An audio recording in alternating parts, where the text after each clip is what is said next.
Assalamu alaikum wa rahmatullahi wa barakatuh. Jazakumullahu khairan everyone for turning up early. We'll be starting shortly, inshallah. I think we're trying to get in touch with our speakers for today.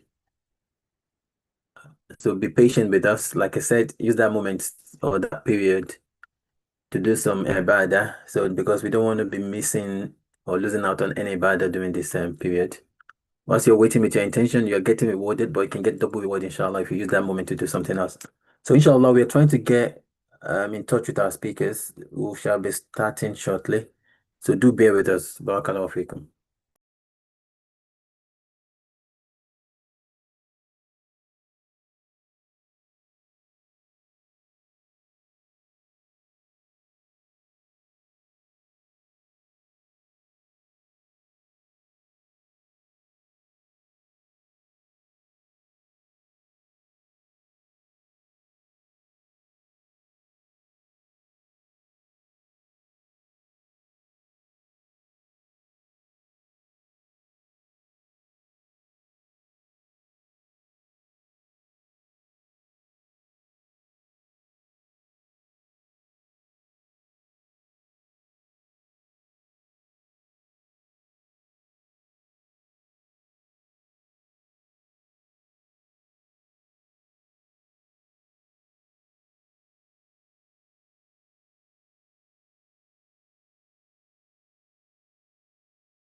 Assalamu alaikum wa rahmatullahi wa barakatuh. As we would appreciate, 4 o'clock is the Asri time in Nigeria. So, I've been told that the shuyukh actually observing their solar, which is obviously more important at this stage.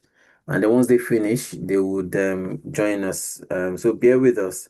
Like we've advertised, today's session is a special one. It's going to be a family or marriage seminar, if you like, where we'd have two of our erudite specialists in this area. The person of Dr. Abdul Fattah Adeyemi, who I don't think needs any introduction. We know him very well. And we have with us as well our brother and our beloved Ustad, Abdul Kabir Al Asfar, who I also believe we know very well. So, inshallah, so the topic for today's session is already been advertised. So, Ustad Dr. Abdul Fattah would go through building or rebuilding the marriage foundation, and we'll explore love, how to reignite love within the marriage. And Ustad Abdul Kabir Al Asfar would deal specifically on healing pressures and moving forward. How to, harmonize love within the family, how to, heal some of the wounds that we've caused ourselves, which is inevitable as couples, and how to move on, how to move forward, how to make the marriage better, inshallah. So these two topics are very, very important topics. I don't think we can emphasize it. I'm looking forward to it myself. But I hope, inshallah, bi'idhnillah, you would all enjoy it as well. Alhamdulillah, we have with us our Ustad as well, Ustad Tawfiq Abdul Salam. حياكم الله أهلا وسهلا. So we're still waiting on the Hayakumullah. speakers. I don't know if you have to share with نعم us. دكتور عبد المجيد جزاك الله خيرا. الحمد لله وصلى الله وسلم على رسوله الكريم وأهله وصحبه وسلم تسليما كثيرا. While we're waiting for the two speakers, I think it's time for prayers in Nigeria.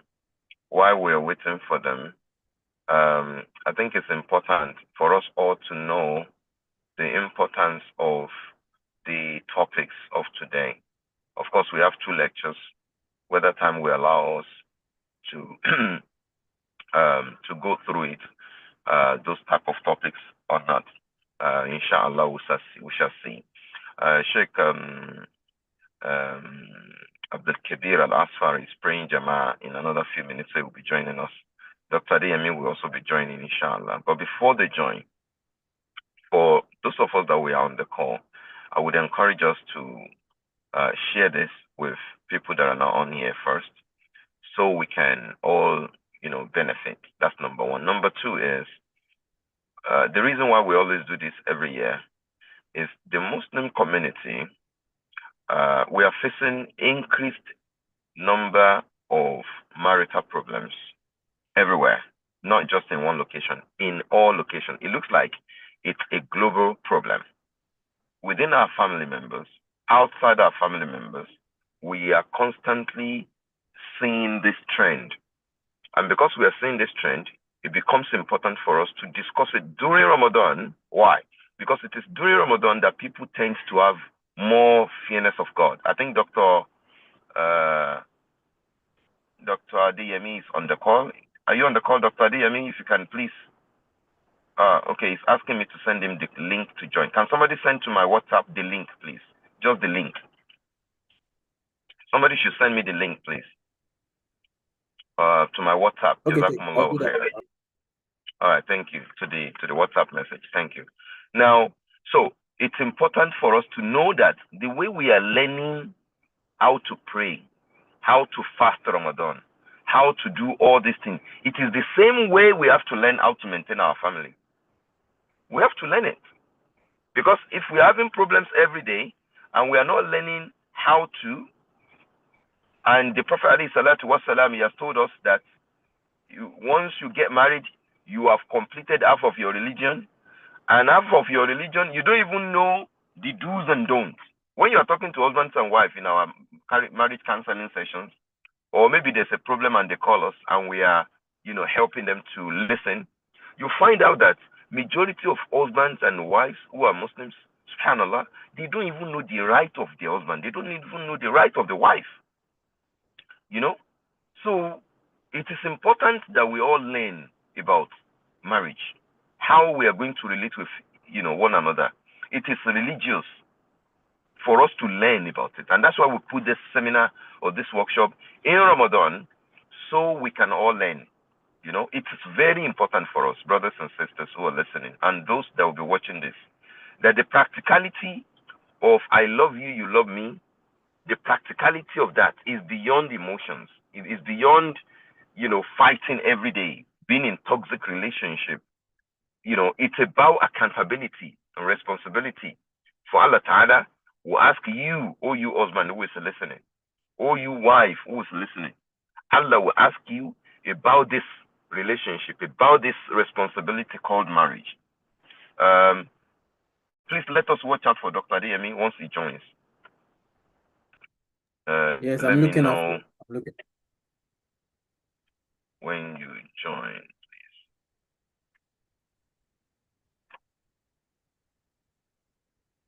Yeah, so I'm just saying to him, he should let us know.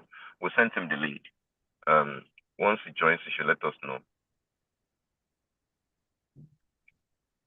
It looks like the link that I sent out was actually wrong. So let me resend the link to my broadcast. I've sent it to him as well, actually. To the doctor, yeah? Yes. Okay. But you might get it confused. Yeah, that's okay. I think it's okay. Every good thing sometimes has some difficulties on the way.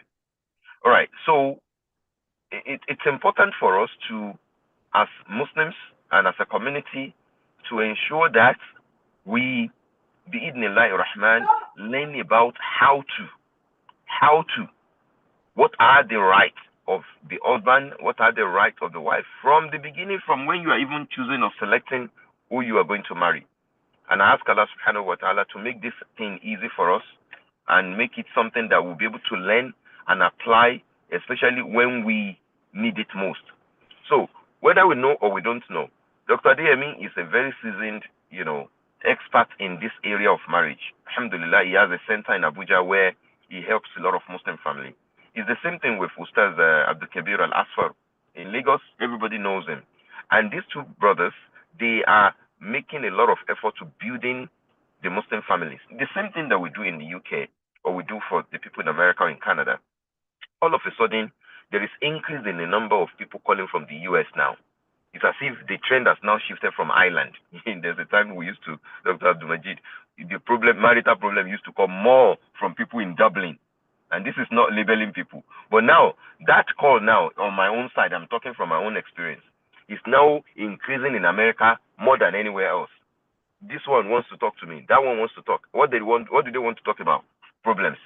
And the number of divorces are increasing every day. In fact, before we started Ramadan, a sister called from Ohio in America. And what caused the argument between her and her husband was just merely family member, prognosing into their affairs.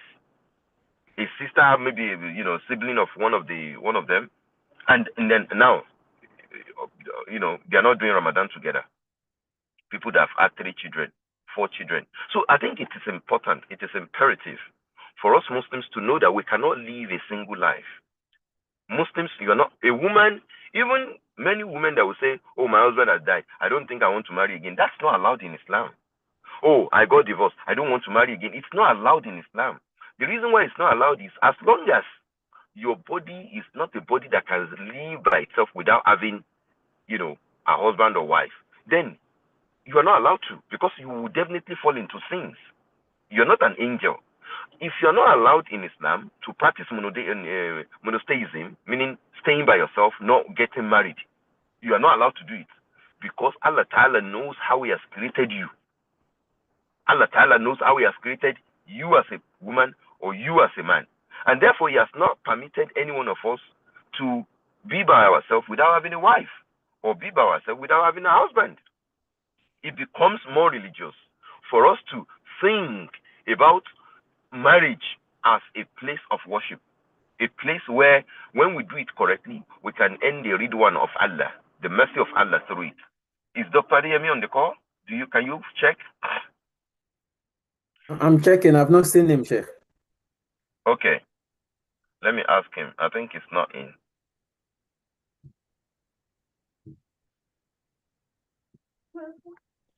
So it is important.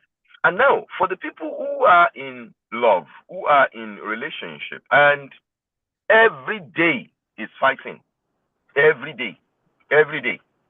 I mean, why can't you, look? And that's why I'm not quoting any ayah. I'm waiting for these people that we've invited to come and start quoting the verses and start quoting the hadith.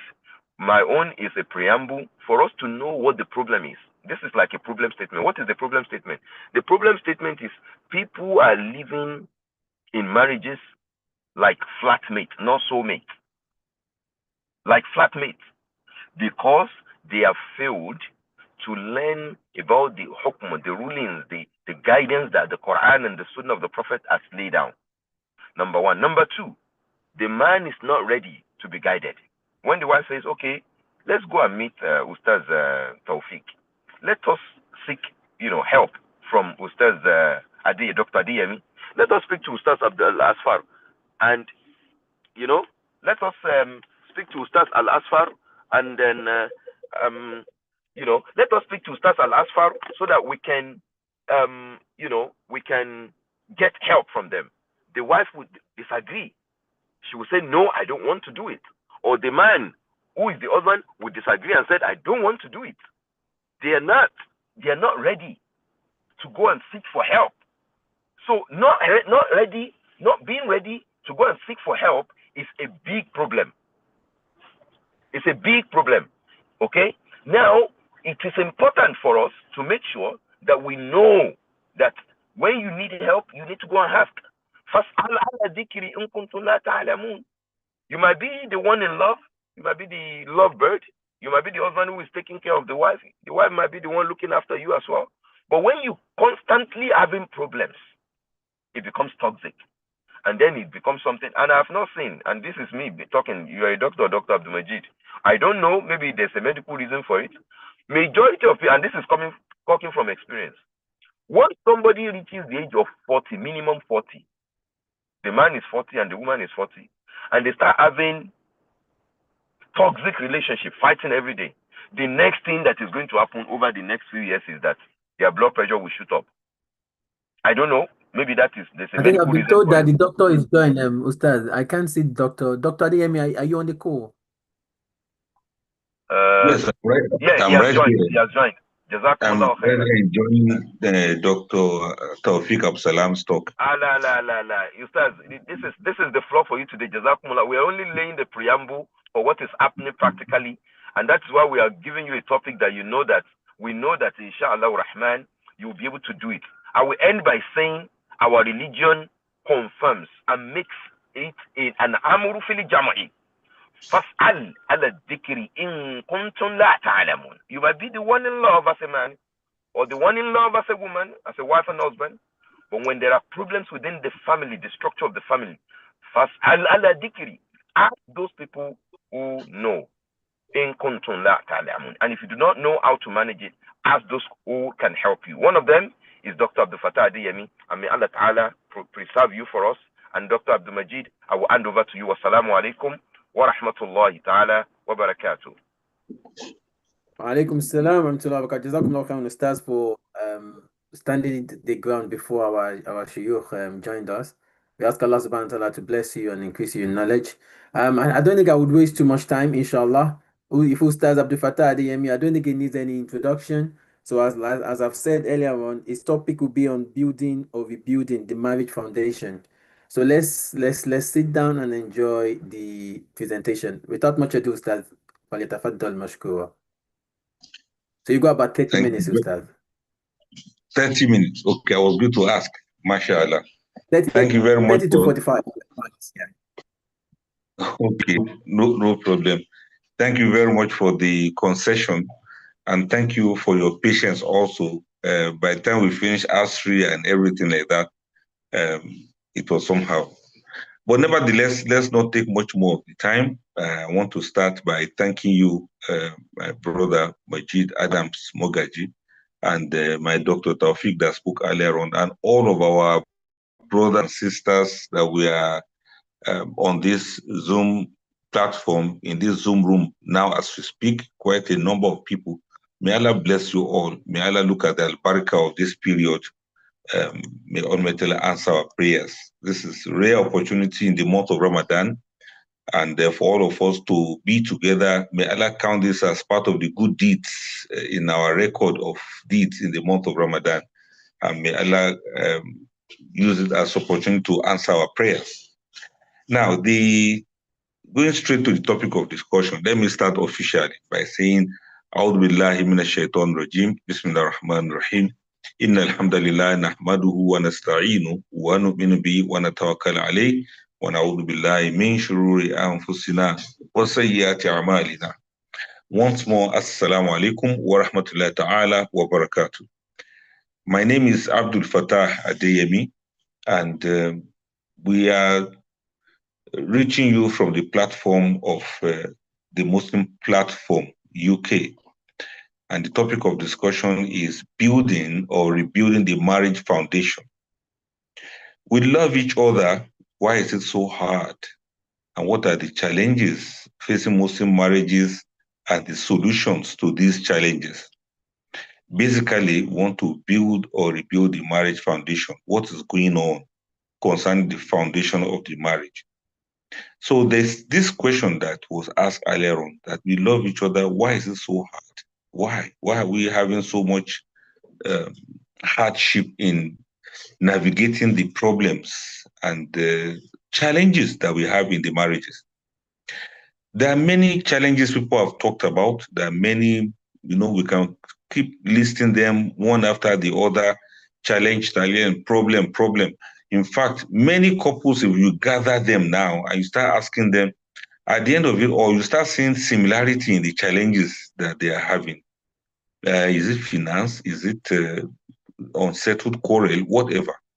Now, I want to now suggest that there's one particular elephant in the room that we seem to be ignoring. And there's one particular word that I want to use for as the cause of most of the challenges that we have in marriages. And once I mention this problem, just one word, all of us will just get it straight. And somehow it seems to be the bedrock of majority of the challenges we are having. It's just that maybe we didn't pay attention or we did not notice it. And surely we shouldn't have noticed because it has a way of creeping in, sneaking up to catch up with the couples, and they will not know what has really hit them. Among these challenges, the main one that I believe is the cause of most other challenges is stress. Stress. S-T-R-E-S-S. Stress. And what is stress?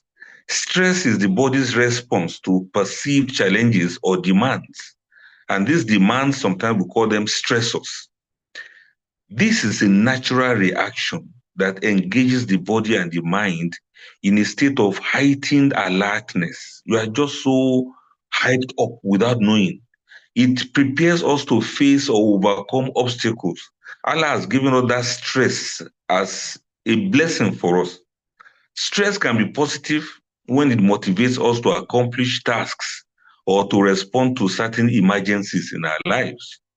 But chronic or overwhelming stress can have adverse effects on our physical, mental, and emotional health, particularly when coping mechanisms are insufficient. In Yoruba language, people have so many words with which they use for stress. Sometimes they say it is iya. They will say onjiya. Or they say it's iponju, marriage.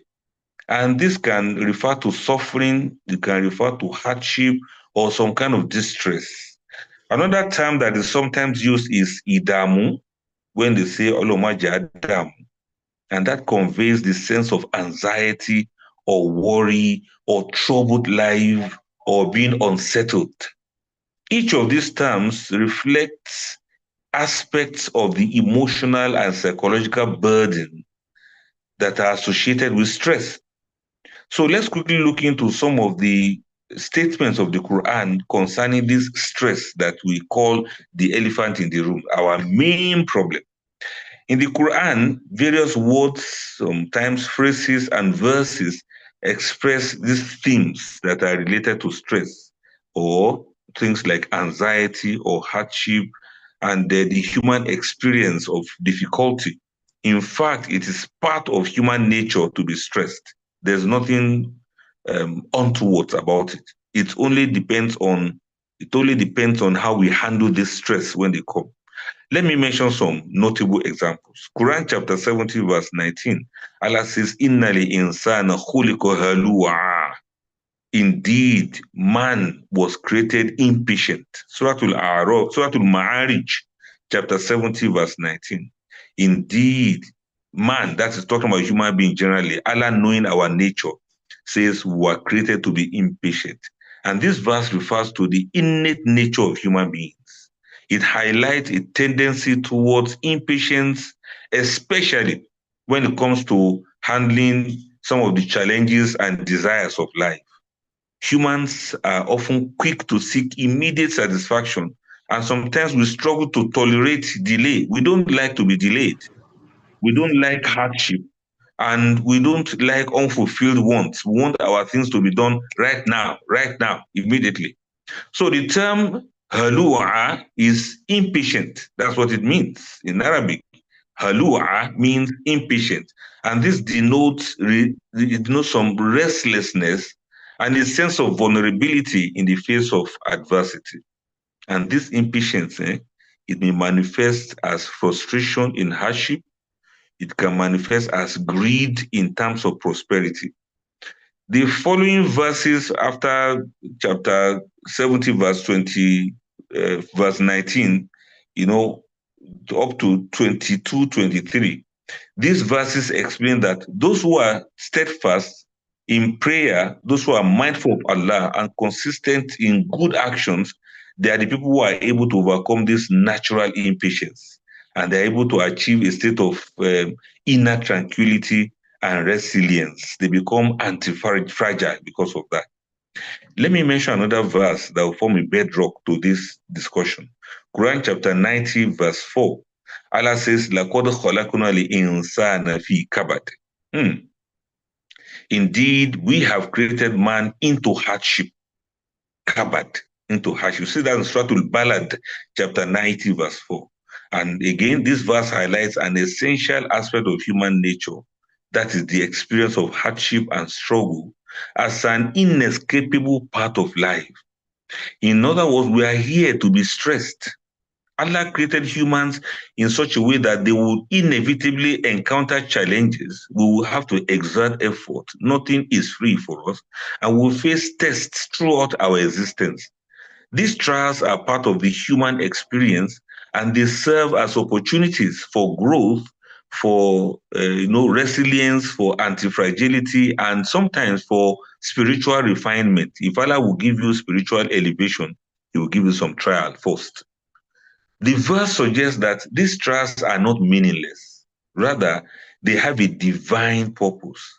They are to encourage us to turn to Allah, to rely on Allah, to develop patience and humility, and to have gratitude for all of the things Allah has done for us. Look at another verse of the Quran, chapter 17, verse 11.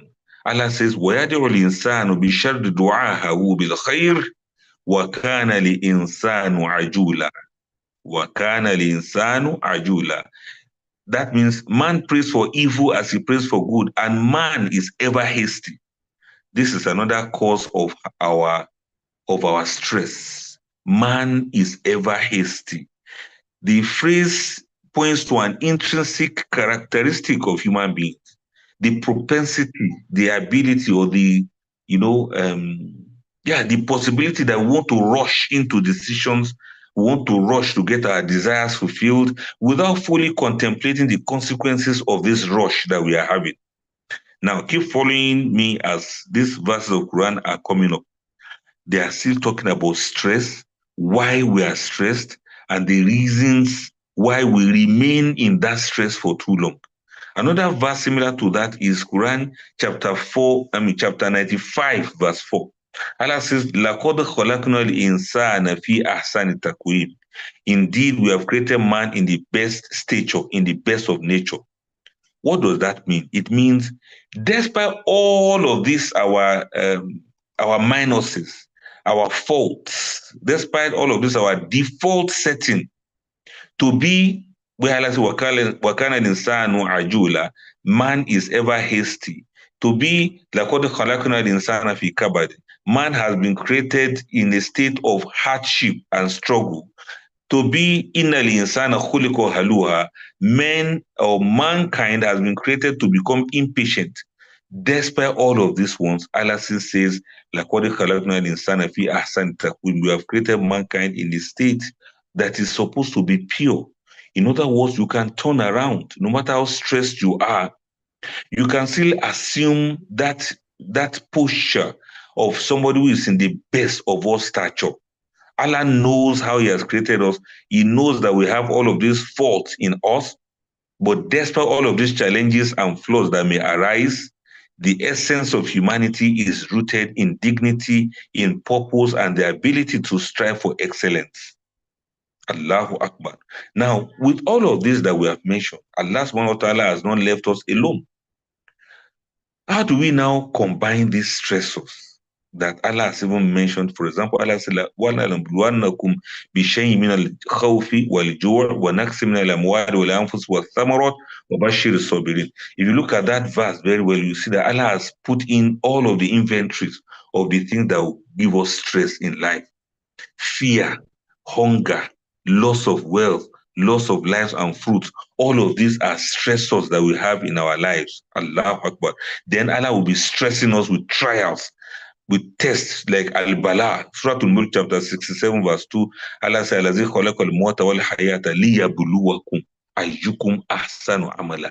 Allah will be testing us to see which of us will be of good deeds.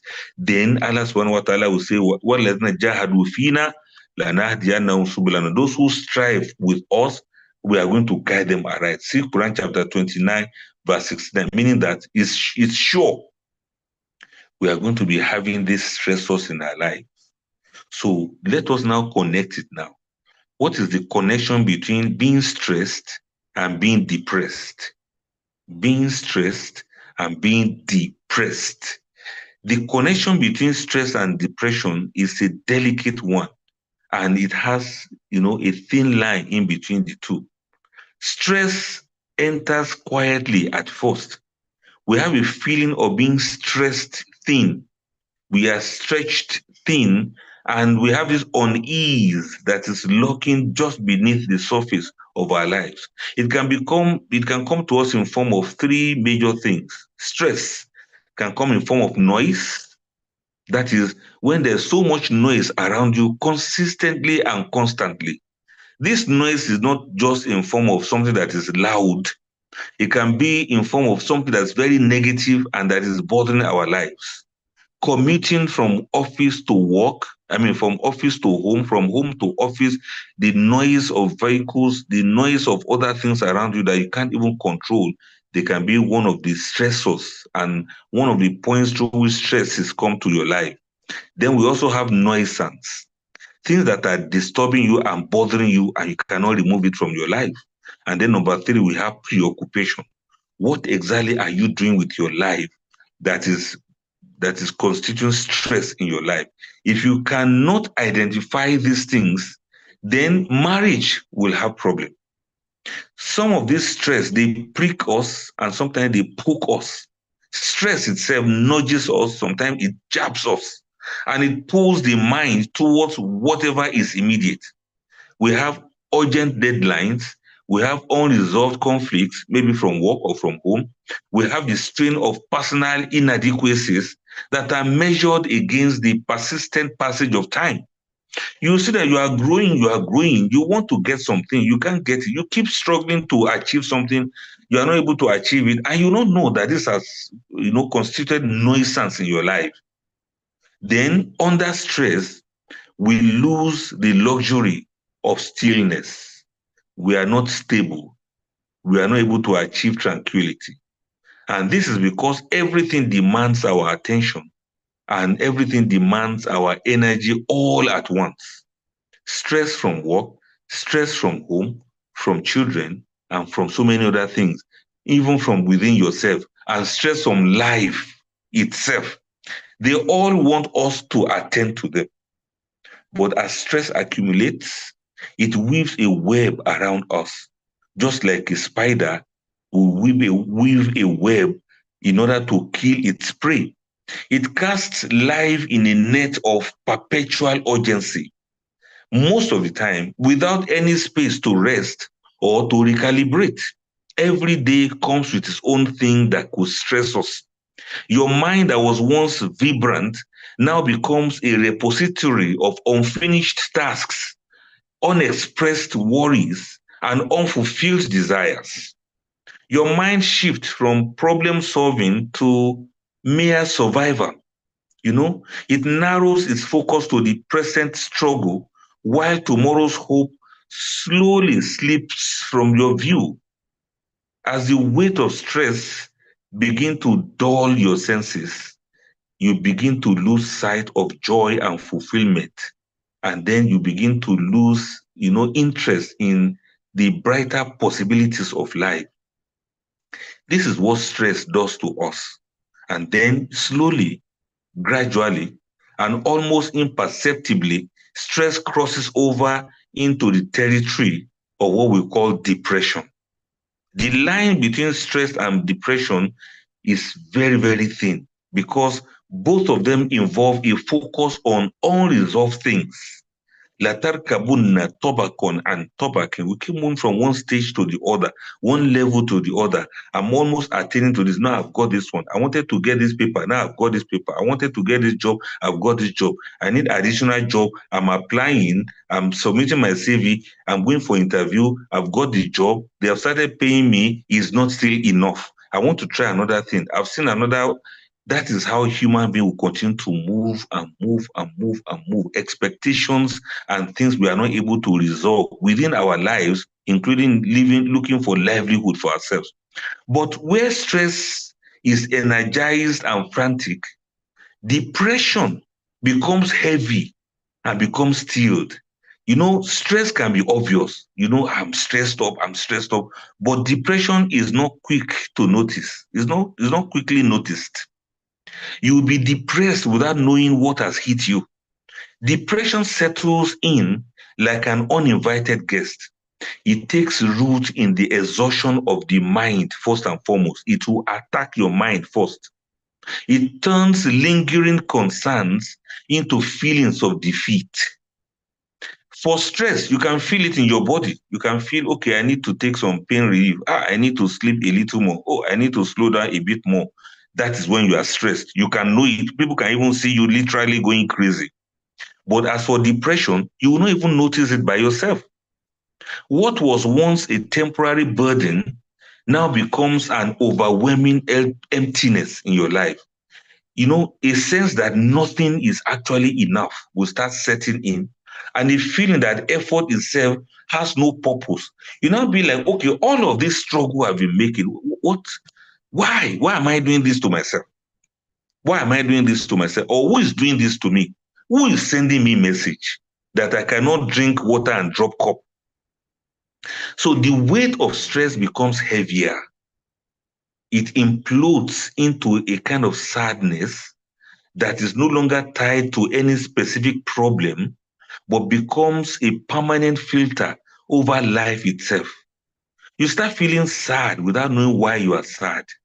In depression, and depression, of course, is a prolonged sadness, a kind of sadness that has lingered longer than usual. There's no longer a race to meet demands. There's a submission that is not born out of peace. The letting is as a result of surrender to fatigue. The letting go of what you are facing is not because that you are now having peace in your life. You just suddenly give up and you see that you are surrendering to the sadness that is engulfing you without any purpose. And this is similar to some situations in marriage, where the couple's will to strive begins to weaken. What is left is only a muted reflection of dreams that were once alive. The energy that stress demanded has been spent. It now leaves you in a void. It leaves you in a state of apathy and inertia, with your mind too tired to push forward and yet too aware to fully get some rest. You know something is wrong.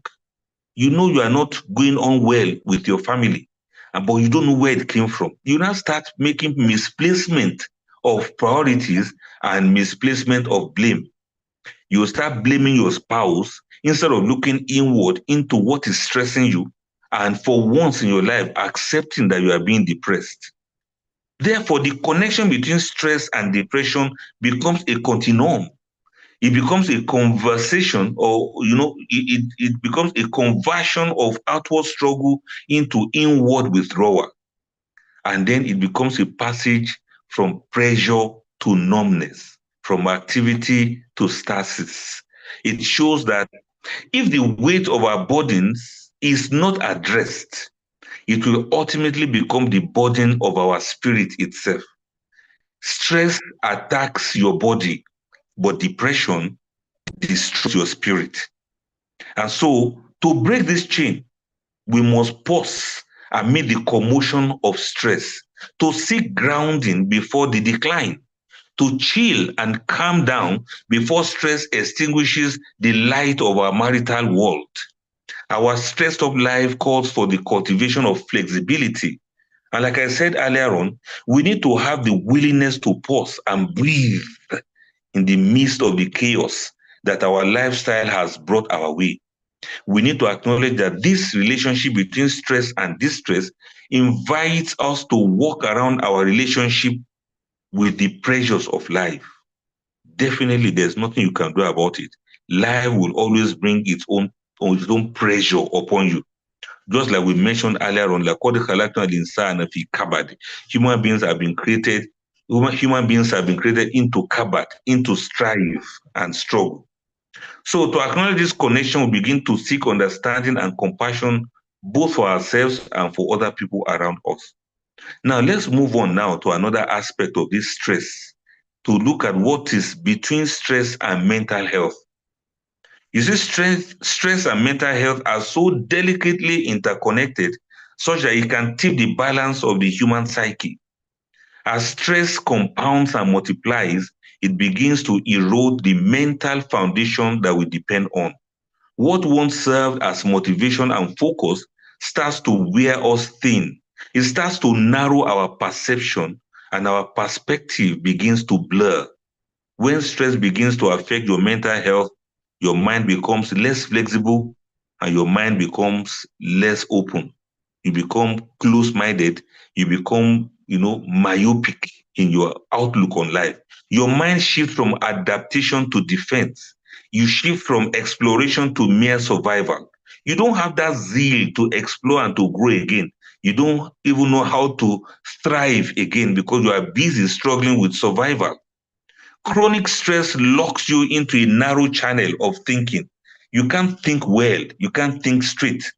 You try to clear your head and you put more stressors inside the same head that you are trying to clear. So from stress to depression, from depression to mental health. It amplifies your fears and feeds your anxieties. You become more reactive. You become less patient. You grow agitated. You become irritable, even in the face of small disturbances that shouldn't mean anything to you. You start minding businesses that are not yours, and you start paying attention to things that doesn't concern you. Over time, this constant state of tension will push the psyche to its limit and cracks begin to appear. You start acting out, you start lashing out without knowing why.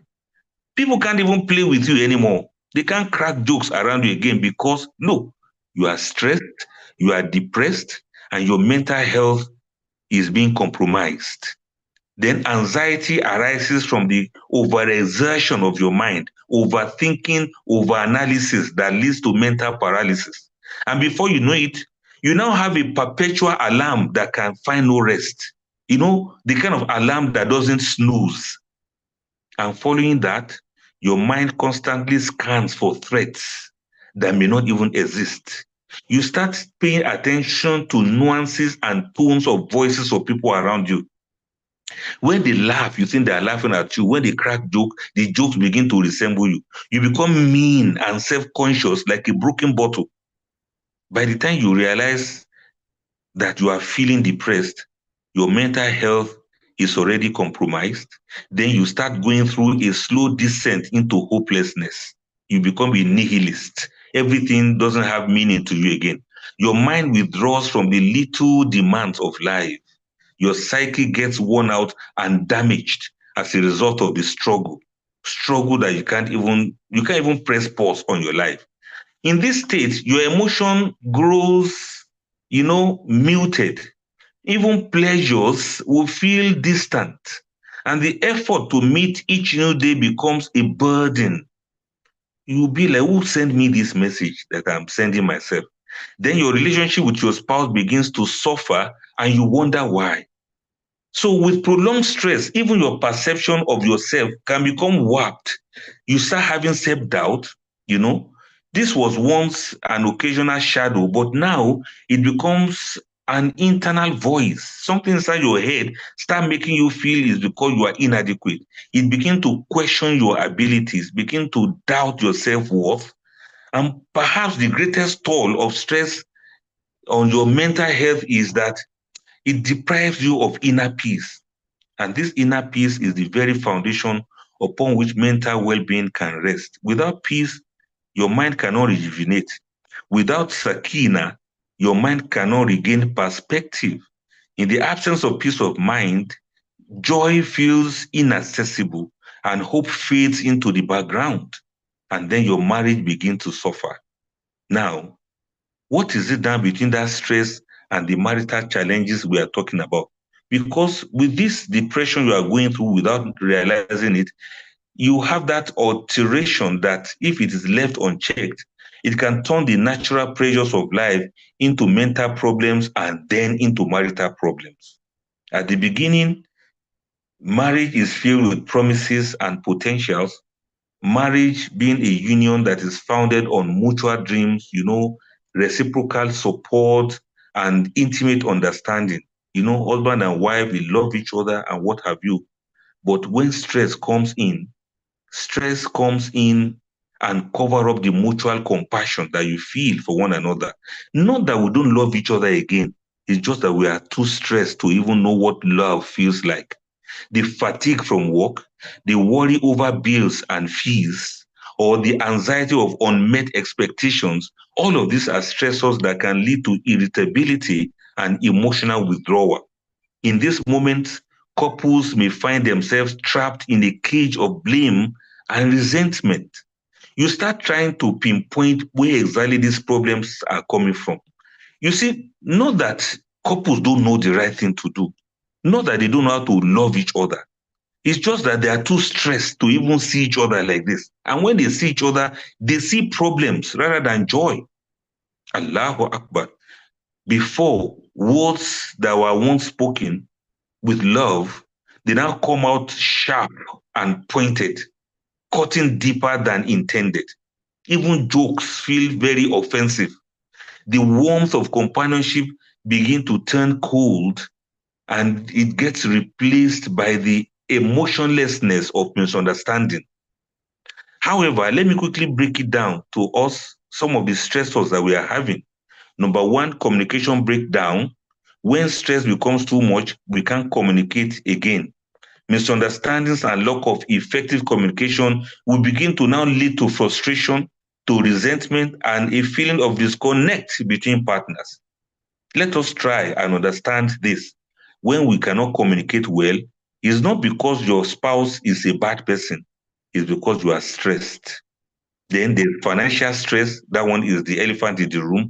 When we are broke and we don't have money, it's not that the man doesn't know his responsibilities. It's not that the woman doesn't know how to take care of the home, but we are broke. And when we are broke, anything can happen. Then we also have intimacy issues that may come as a result of stress. We can't really feel the mood again. That kind of thing. We don't have the mood anymore. We feel neglected, we feel some disconnection, everything becomes like a chore, like all protocols observed. All of this lovey-dovey we used to have before, they become problems for us. And you see, these problems are imminent because sometimes childbirth can be a problem. We are not intimate and we are stressed. When the baby is crying or baby is growing up, baby is teething, baby is sick, mother too, you don't know whether she's the baby or the baby is the baby. Even the husband, he behaves worse than the baby. As the mother is caring for the baby, she's also caring for the bigger baby. Maybe that's why you book people call yourselves baby. By the time you start calling each other baby, you start becoming baby and you start babyizing each other and the mother will start motherizing everybody. Grown-up adult will start behaving like a small baby and everybody is stressed and problems start happening. Be attentive, be very attentive. It's not that you have problems, it's because this stress is there for you. Changes of job, health issues, or settling down in another country, or settling down in another state or another environment, all of this can help sustain the stress that you are feeling. So take care of all of these things and know that they are natural things of life. So don't let them sweep you off your feet. Then balancing individuality and togetherness is another problem. Everybody has their own goal in life. And while pursuing our goals, we are not able to do things together again. Everybody is just trying to do things for themselves. It is I, me, and myself, my goal, my career, my everything. Before you know it, we don't spend time together again.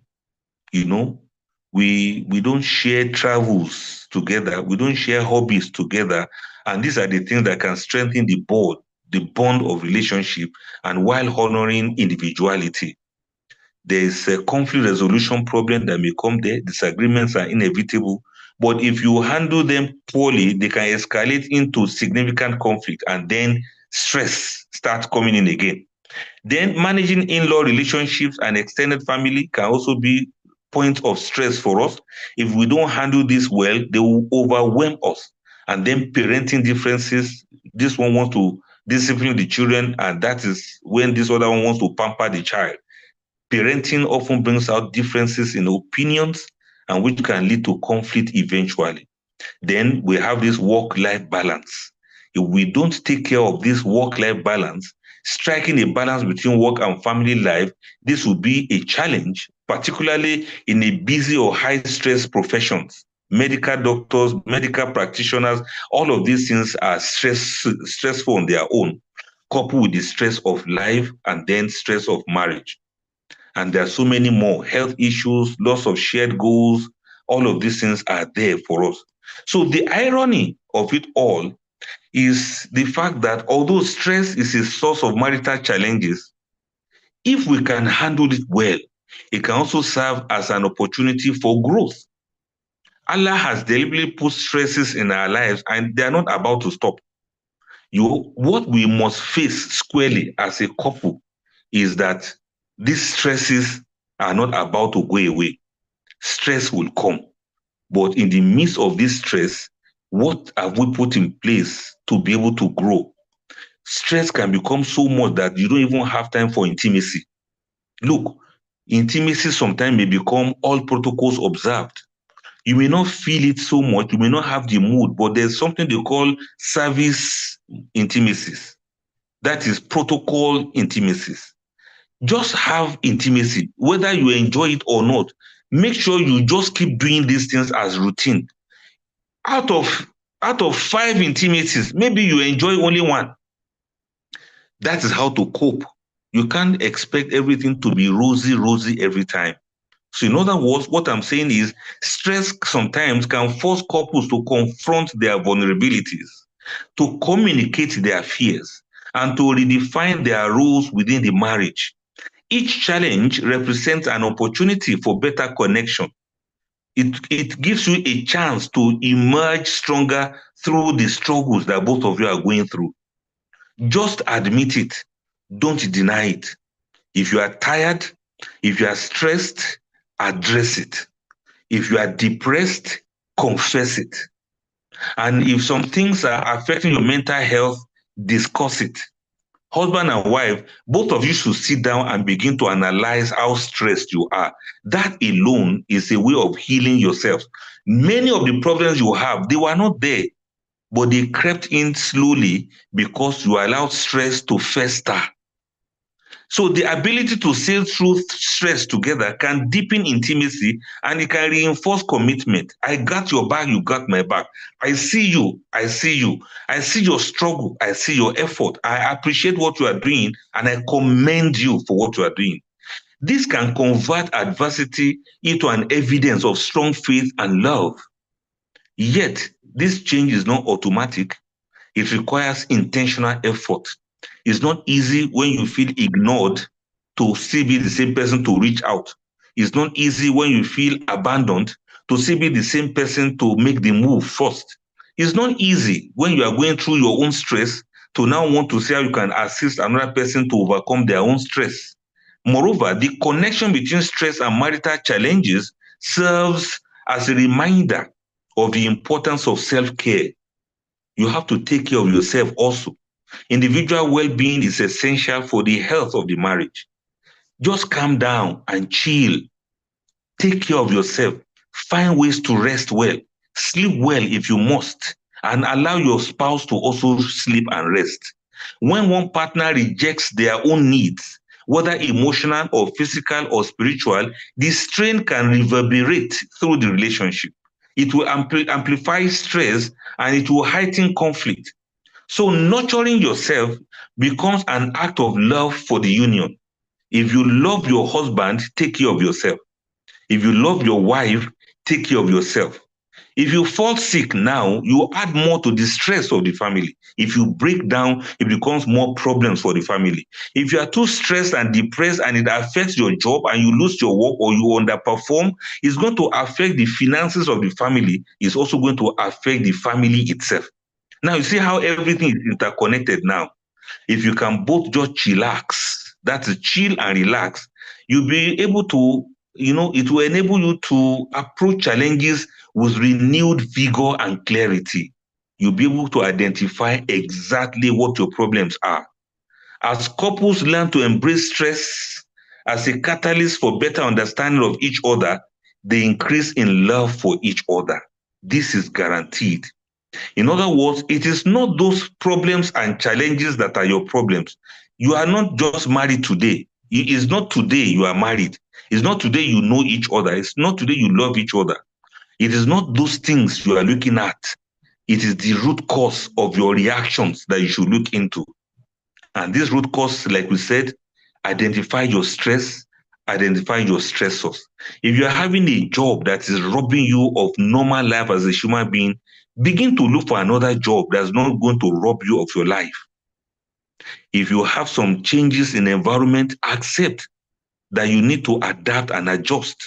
If you have changes in many things around you, changes in your aging, you are not small kids anymore.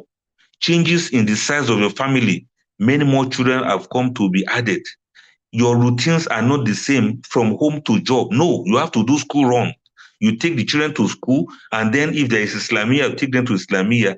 All of these things are stresses, but accept them. Accept that they are stresses and be ready to confront them.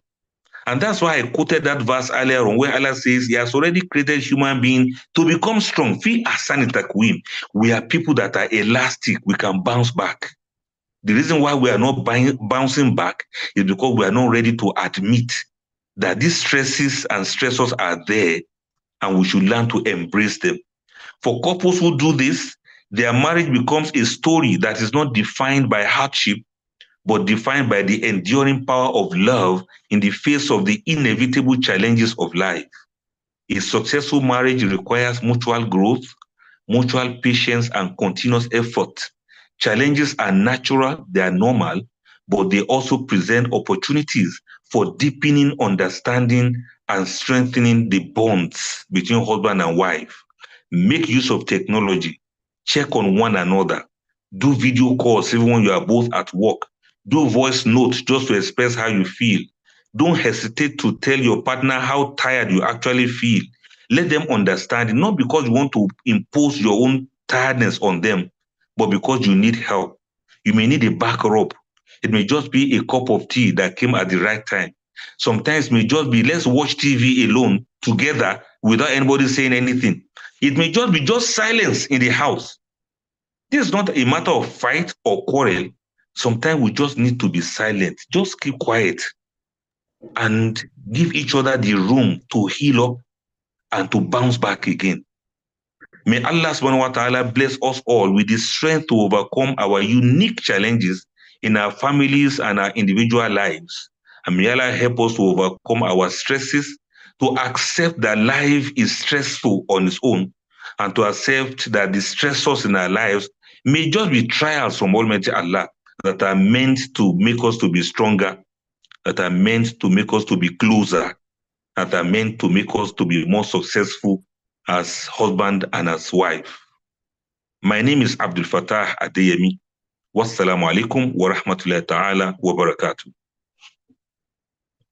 Alaikum assalam wa rahmatullahi wa barakatuh. Ayakumullah, Sheikh. I think Sheikh is already spoken a lot about some of the challenges we face in our marriages, and how we can overcome those challenges. I don't think I'm going to summarize. I can't summarize that beautiful presentation. Please do go back to our YouTube channel, the Muslim Park platform. You can listen to the entire thing again.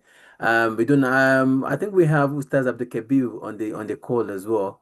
but I think he left again. So what I would do now, inshallah, whilst we're waiting for Ustaz Abdul Kabir, is to take some questions and some comments, inshallah, which I think is the crux of today's session, really. So if you have any questions, just general rules. Let's keep those questions very generic as much as possible. We don't want to be mentioning names of people. Keep them as generic, and then inshallah the shuyukh can answer broadly for us as well. So if you do have questions, you can raise your hands using the Zoom function. For those on our YouTube, I hope the technical team are available to help us check if there are questions on YouTube. And if you don't want to speak, inshallah, you can type it in the chat area. You can private message me as well if you want, so that we can answer those questions. So we have that option. Ustaz Abdul Kabir is joined us again now. Sheikh, are you in a hurry? Sheikh, Dr. Adeyemi. Well, I'm still here. Let's see Okay. how it goes. So I think we should go to Dr. Ustaz Abdul Kabir Al Asfar. Assalamu alaikum, ya Ustaz. So inshallah, I don't think I want to waste much time. I would allow you to do your presentation for about 30 minutes, Ustaz, and then we'll take question and answer afterwards. Assalamu alaikum wa rahmatullahi wa barakatuh. Wa alaikum assalam wa rahmatullahi wa barakatuh. Bismillah, alhamdulillah, thumma salatu wassalamu ala man la nabiyya ba'da. Muhammad Abdullah, salawatu rabbina wa salamu alayhi wa ba'd. Ikhwat al-kiram, assalamu alaikum wa rahmatullahi wa barakatuh. Wa alaikum assalam wa rahmatullahi wa barakatuh. It's an honor being with the brothers this evening. I think it's evening over there also. So this evening, I ask Allah subhanahu wa ta'ala to make it a rewarding and beneficial discussion. So I'm to discuss healing pressures and moving forward. So this is a very lengthy topic. Healing pressures and moving forward. Emotional needs when love language clash. So then there's sort of a short synopsis on it. So I would like to start this way that marriage is a serious thing, and it's something that is worth preserving and working seriously towards that preservation. If you look at the Quran and the Sunnah, where marriages are discussed, you would hardly find a text that actively encourages the dissolution of marriages. So there's a hadith that says in Abghad al-Halali in Allahi at-Talaq, that the most hated halal, the most hated permissible thing in the sight of Allah subhanahu wa ta'ala is divorce. Hadith is weak. The scholars of hadith said that the sanad is weak.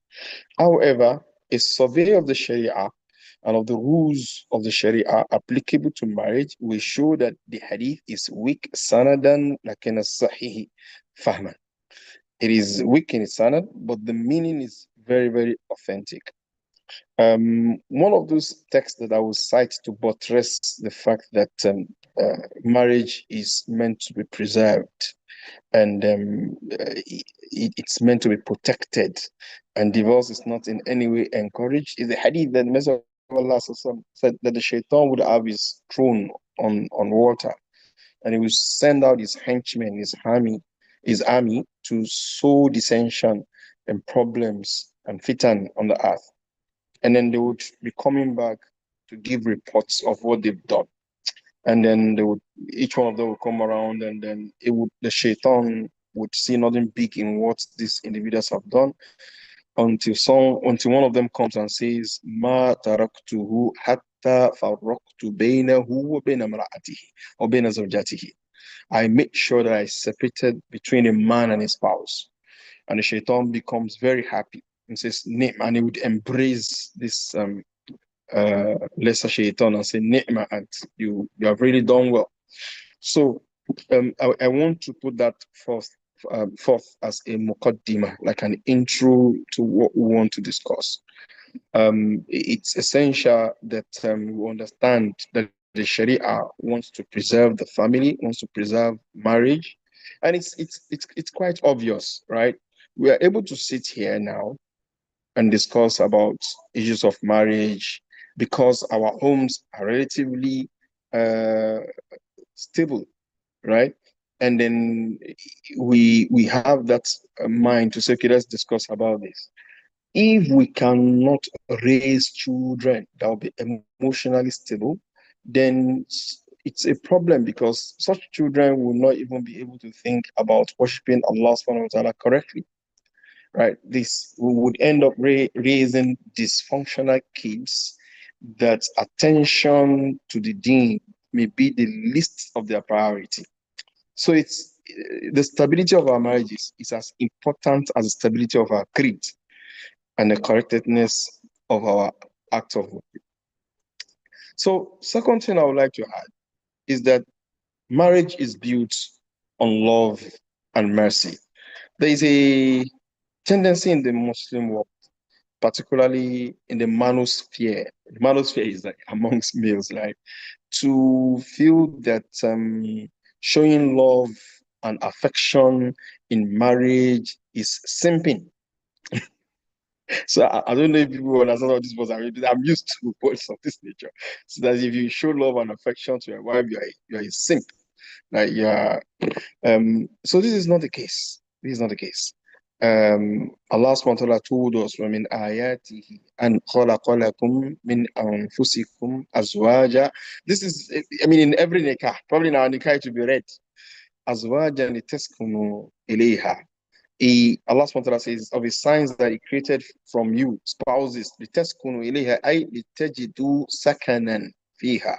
So find tranquility, peace of mind.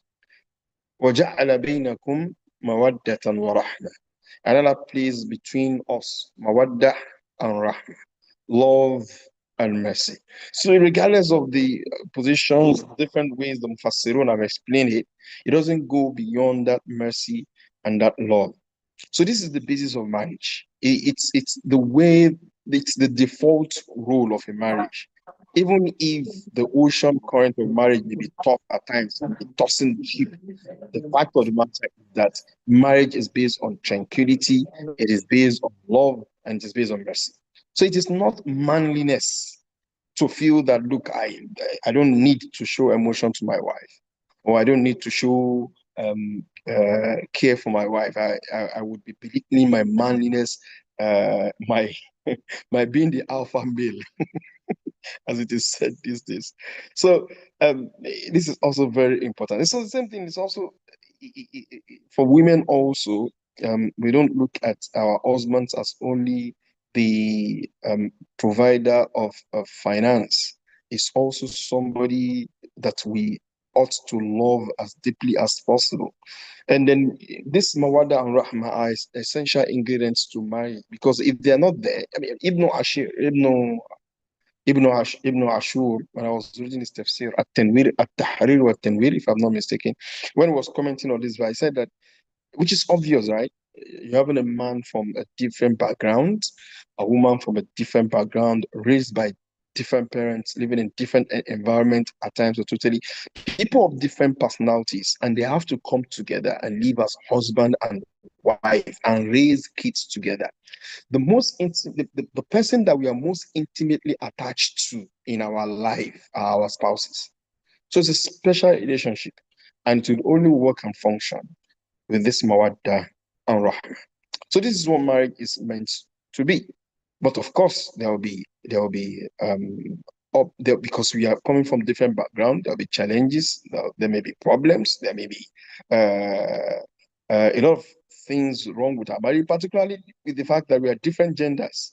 And then as it was mentioned in the short synopsis of the discussion, our love languages may vary. One may feel that, well, I'm doing the best, like I'm providing the right. These are some of the things I've experienced. Like I've spoken to a couple, and the man would say that, well, I've done everything. And the woman also would say that financially is responsible. I don't suffer anything. But what the woman needs, he cannot provide, of companionship, of affection, of being there for her.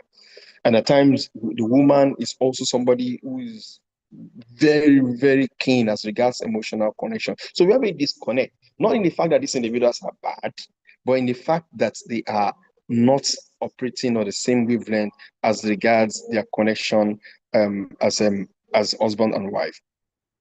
So men and women often tend to express love differently. And this may be a sort of conflict. Marital conflict can broadly be divided into two.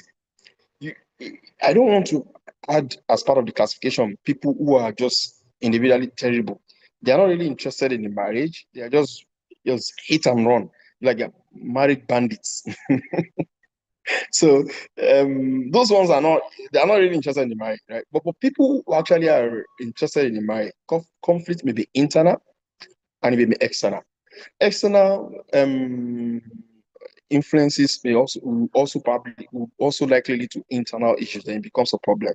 External may be interference from family, from in-laws, and from asatida or mashayikh. At times, out of the passion for the religion, a scholar may create rifts and crises in a marriage. So I'll give an example. So a couple who married themselves, there was no understanding of Islam that much when they married themselves.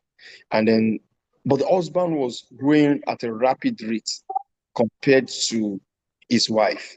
The wife was struggling with hijab. She was wearing hijab, but which wasn't one piece. It was something that still covered up to her bum. And then the husband was having problems. He wanted her to just be on 100% wavelength with him, wearing the full jilbab, etc. And at times, you would now have somebody who they take as a sheikh or a scholar giving the fatwa that no, if she does not conform, then you can just discard her, let her go on her own, forgetting the fact that we may not grow at the same pace, right? And then to preserve the marriage takes a precedence over that particular act of worship you want her to do as at that time, right? So this may rock the boat at times. Advice that we get from outside, we've got this thing running between us. It's not haram in itself, and then we hear something that others are doing, and then want to impose it in our house, and then it becomes an issue. So extra interference, maybe from family, from in-laws, from shaykh, influence. This affects women more because I think that women are more emotionally susceptible. They're more emotionally impressionable. So they get influences on social media. Like a woman, someone somewhere may be saying that, well, in my house, I don't even do the cooking. I just order my meal for my husband. And that's it. I don't need to cook. And then you don't know the dynamics of the relationship. You don't know how they started their own. You don't even know the financial strength of it. And then you also want to start ordering food for your husband. Women are generally more susceptible to this type of influences from social media, cultural expectations, and stuff like this. There may be stress also, stress from work, stress from raising children, household chores. Uh, Women tend to belittle the effort men make in getting money and then keeping up with the financial needs of the household. And men too tend to belittle household chores. These are enormous duties that we have to understand that this person is striving, and then this other person is also striving. These are external factors. But the one we are more concerned about are the internal conflicts in marriages. You may have all of this just go back, all of what I'm going to mention, the big chunk of them goes back to the unmet emotional needs, what we need emotionally. That disconnects that we are talking about, the fact that we are on different wavelengths of love language. So we may come into marriage with different expectations. Oh, I want my husband to always be doting on me, to compliment me, and then Mr. Husband he is not used to expressing such things. Is just to drop the money and then everything should. And at times, some of these things are things that are inherited from the way we saw our parents, and they are our mothers, right? So they may not be that emotionally expressive or emotionally aware. The people of our generation and then the subsequent one would be aware of. So this may lead to serious cracks in the family. My own generation, as I'm assuming that this will also be the largest percentage of people I'm discussing with, my own generation can cope to a large extent with this. The marriage may be rocky, but it probably won't collapse, right? But subsequent generation, Gen Z people, find it very difficult to handle. I've seen 1, 2, 3 marriages collapse just because of things like this. I'm not really interested in money. I want a companion. It doesn't give me time. It doesn't things like this. So these are things that we should take into cognizance. Our unmet emotional needs because it may be because of our emotional expectations. It may be because of lack of communication. It may be intimacy issues, right? Maybe misunderstanding and assumptions. Some of those things are so like I once spoke to a brother. Both husband and wife are Yorubas. So the husband is self-employed. So he's mostly at home. Then once when he wants to go out, the wife tells him, Emma Kweo. That's what the wife tells him, Emma Kweo. And he gets angry. He gets angry. He feels that but I've been at home all the while. It takes that greeting literally. This is just to buttress what I talk about miscommunication. Because the wife says Emma Kweo. If we take that Emma Kweo literally, that okay, you just want me to be indoors with you all the time. So he was the one telling me that this was the way he felt until you understood that no, it was just a common Yoruba expression to show that okay, take care of yourself out there. So miscommunication, misunderstandings, all of this may come in. Intimacy issues may come in, which also for my generation, we are not very, very open about it. Younger generations are more open about it. That this is what he's doing, and this is what she's doing, and I find it. And this, for my own generation, and those slightly above, where you realize that something is wrong in the bedroom is where you are sitting with a couple and they're telling you this is wrong, this is wrong, this is wrong, and you survey all what they have said is wrong and realize that there's nothing serious in it. Oftentimes, this is the issue with something that has to do with intimacy. And some of these issues are easily resolved, right? And some may not be that easily resolved. I'll give 1 or 2 examples. So there was a couple, there was a man who married a younger sister, and his sister was a virgin for a long time. I think probably she married a little bit late, and she was a virgin for a long time. And then the first night, the sister would not even pull off the jilbab. She couldn't even pull off the jilbab. And then the man would say that, what's wrong with you? Isn't this what we bargained for? So it will take consultation, people who are more experienced, who tell that, no, it's not, it's a fairly normal thing. A woman who has covered up for a long part of her life would have inhibitions in being naked instantly in nikah with a man that she has not met before. So I've seen experience of this 1, 2, 3, and then others have also said. And when it comes to marriage, it's not one size fits all. There was a couple that I handled, and then initially this was what I assumed that okay, the sister was not getting used to intimacy until we realized that it was even beyond that. She had medical problems. She had medical problems with her genitalia. They had to go to the hospital. We had to refer her to a female gynecologist who examined her and they realized that she was having a sort of blockage in her um, uh, genitals. So anyway, I just digress here to show that a lot of these things will go back to the unmet emotional needs. Now, a man, as I said, a man may feel that providing financially is sufficient. I provide for you. You're not hungry in this house. We got shelter, we got everything. For crying out loud, even got jacuzzi. So what I complain about? And then a woman will say that no, that's not if it is money, my family is not providing for me. What I want is your attention. I want a friend that can and things like that. So when I talk about love languages, about 5 years. I just want to mention them because it's become. I think I forgot the author of who put that this in the book. In the book, there's a book written about, but I would just want to mention them, but I will not dwell on them too much because it overlaps. So 5 love languages: words of affirmation, to appreciate our wife. You are beautiful, you are this, you are really trying to compliment her. It can be as basic as her doing a new hairstyle, and then you are not complimenting the hairstyle, and it becomes an issue, right? Spending quality time together, um, acts of service, assisting in the home, physical affection, also intimacy, and gifts. So the idea, yeah, Gary Chapman, yeah. So the idea is that you see these five things. People have different ways of expressing love and developing their love. For some people, it's the words of affirmation. For some people, it's just a physical attraction. For some people, it's the quality time. For some people, it's acts of services. But I think that all of these overlap in a relationship that we want to be successful, right? All of these overlap and they have a role to play, right?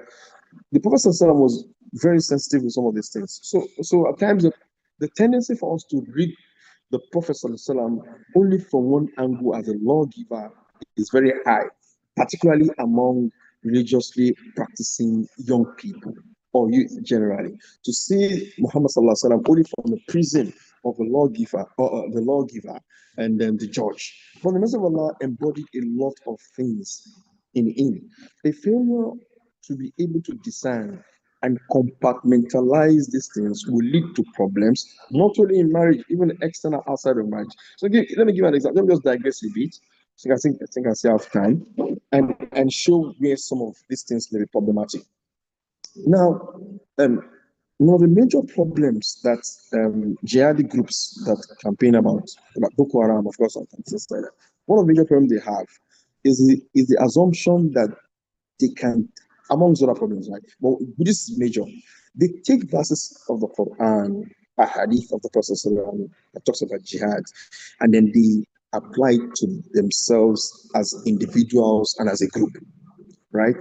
That these verses of the Quran and a hadith of the Prophet ﷺ are addressing the state as a political entity and the leadership of that state, right?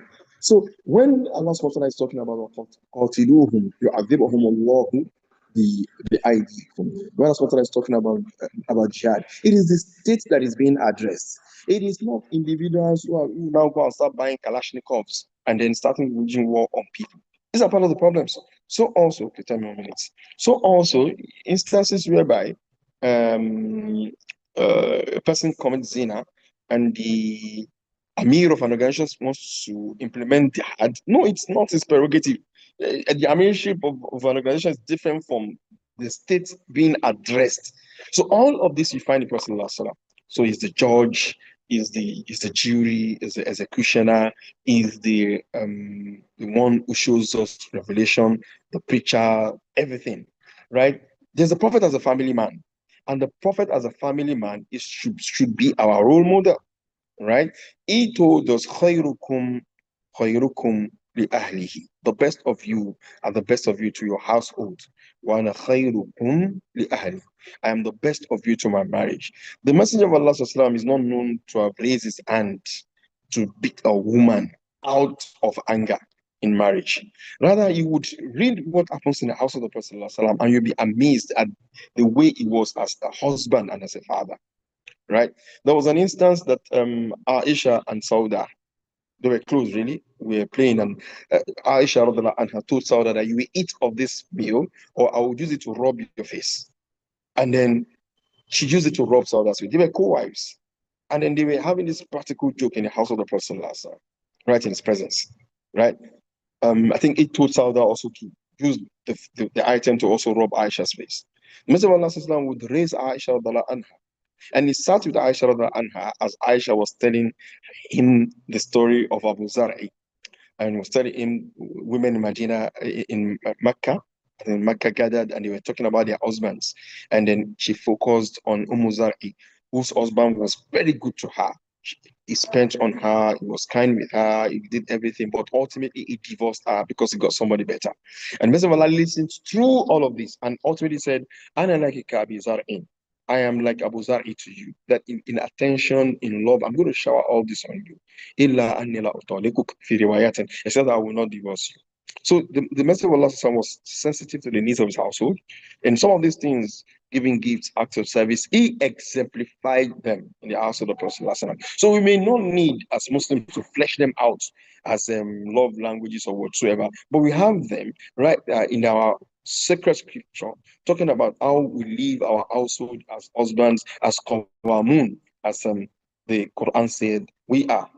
So the Messenger of Allah was very sensitive to our to the spousal emotional needs. And Allah says, وَلَيْسَ الذَّكَرُ كَالْأُنثَى. Men and women are not equal. We have different emotional wavelengths. And then there are certain things that we may overlook, and they are very important. A sister wrote a post on Facebook and I read it. And when I read it, I also felt that no, even what she's saying applies to my own marriage. She was talking about the fact that at times men don't know what women really appreciate. And she was mentioning basic things that, and I was sort of making a comparison. So take for instance, if I go out and I buy stuff home, maybe a snack whatsoever, and I drop it and I say, okay, this is for the house. I realized that my wife would ask me, where's my own? And me, I'll be like, this is it now. So it's for everybody. Why should you ask me where's your own? Then that sister was saying that no, that for a woman, even if you are buying that thing, buy one specially for her. Or if you don't need to buy, you don't need to buy one specially. Take one when you get home and drop the one for the kids. So this is for you. They appreciate it more. She was saying, this has to do with the gift angle. So it doesn't need to be expensive. It doesn't need to be expensive. It just needs that attention that I'm in his mind is sufficient. But for a lot of men, we don't know. Just like, like I've done what I can do. She also mentioned the fact that in the love languages, I mentioned acts of service that carry out acts of services that may be little in the home, and then the woman would appreciate it. It may be something as basic as emptying the bin, right? Something you've been doing, or just washing a plate, or just you don't need to. You do the thing with women is that you don't need to do it big, right? It's just her saying that, okay, you actually helped me in cleaning up the bedroom today. I'm not saying that I do everything, but I realize that those things are things that we can actually get our wives to appreciate us more. So it may be when I read that thing, I decided, okay, yes, okay, so the bean, I'm going to be throwing them out each time I remember. So because those, you remember the message of Allah يكون كان في خدمة أو في مهنة أهل بيته of أهل بيته. The Messenger of Allah would serve his household. It may be like sewing. Some sister would take the hadith and want to run with it and say, Messenger of Allah used to mop the floor. No, he doesn't used to mop the floor or cook, but he would serve the household. He would milk his own sheep. He would sew his own garment. This is what the Chapman guy is saying that acts of services. People appreciate, women appreciate this. Women also like that you appreciate them. You appreciate their looks when she does a new hair, when she buys a new garment. They want to be appreciated, right? It doesn't matter whether she's not as pretty as she was. What she wants to know that in your own eyes, she's still the pretty person that you married. So also jewelry. This is also mentioned this. So jewelry, this is also going on under the love language of gifts. Jewelry, it doesn't need to be gold. In that hadith of Umm Zar'i said that he made, talking about her husband, Abu Zar'i, said expression, say he made my ears heavy with jewelry. So in this case, we're not saying buy gold. It may be something even cheap. But the fact it is that act of you buying that she appreciates, not the fact that you are spending heavily on her. So these are some of the things that are very, very important to understand because, as I said, at times we operate at different wavelengths as regards affection and then love languages, if you may call it that. So also, it is important that women also understand what a man wants. A man wants intimacy. These are part of our differences. This verse where Allah was saying, زُيِّنَ لِلنَّاسِ حُبُّ الشَّهَوَاتِ مِنَ النِّسَاءِ وَالْبَنِينَ. Ibn Ashur was saying that the verse says, it has been made, it has been beautified for people. It has been made attractive for people. The love of women and children. Then we actually said, why wasn't women mentioned? Right? Why was it the case that women were mentioned in relation to men? Right? Why wasn't it addressed that okay, women also it's part of? He said it's because that men are very visual people, right? We are more led by what we see with our eyes, right? So we don't need to know the character of a woman before we're attracted to a woman. It's her shape, the way she talks, the way she walks. All of this will make a woman attractive to a man. But it's not the case for a woman, right? For men, intimacy is very, very important, right? The actual search and because for a man, we get this is how we are wired, right? But for women, for a woman, and that's why also in studies, men consume more pornography than women, right? Men consume more pornography than women. For women, it's something like the opposite, right? They would need to see some kindness in you. They will need to like your personality, is humorous, is kind, before they would now compensate that with intimacy, right? So for a man, it's spontaneous. For a woman, it's something that has to be earned. And it's also very important in marriage. Some women will go into marriage and say that no, it's marriage for sex. No, marriage is for sex. What are you talking about? Right? Um, if there was no need for intimacy, Allah subhanahu wa ta'ala would not have made it permissible for us. And also in Islam, right? Sex is not a dirty thing. It's also something that we emphasize. So sex is not a dirty thing in Islam. In fact, sex earns you reward. Allah subhanahu wa ta'ala said, "Wafi bud'i ahadikum salatan." In your intimacy with your spouses, you have rewards. Reward from Allah subhanahu wa ta'ala. And then the companions were surprised. They said, "Afayati ahaduna shahwatahu wa yakunu lahu fiha ajr." Would we be enjoying ourselves and still earn reward? And so I said, yes, because if you do it in the haram way, you get sins. So the same way we do it in the halal way, you get rewards. So sex is not a dirty thing, and that is why Islamically we are encouraged to explore sexual positions, what would make you enjoy sexual situations to the utmost, in as much as you avoid two things: anal sex and sex during menstruation. Everything else is permissible, right? So we don't see sex as dirty. If a woman is going to marry, she has to understand this, that she has to be available for her husband when her husband calls on her, right? And that is why it's deemed to be a major sin. I'm not in the mood. I'm very sorry. I'm not in the mood does not cut it. I talked about what the expectations of women when I was addressing the man aspect of it. I'm not in the mood does not cut it. Yes, physical pain is justifiable reason. A woman who is sick is just justifiable reason.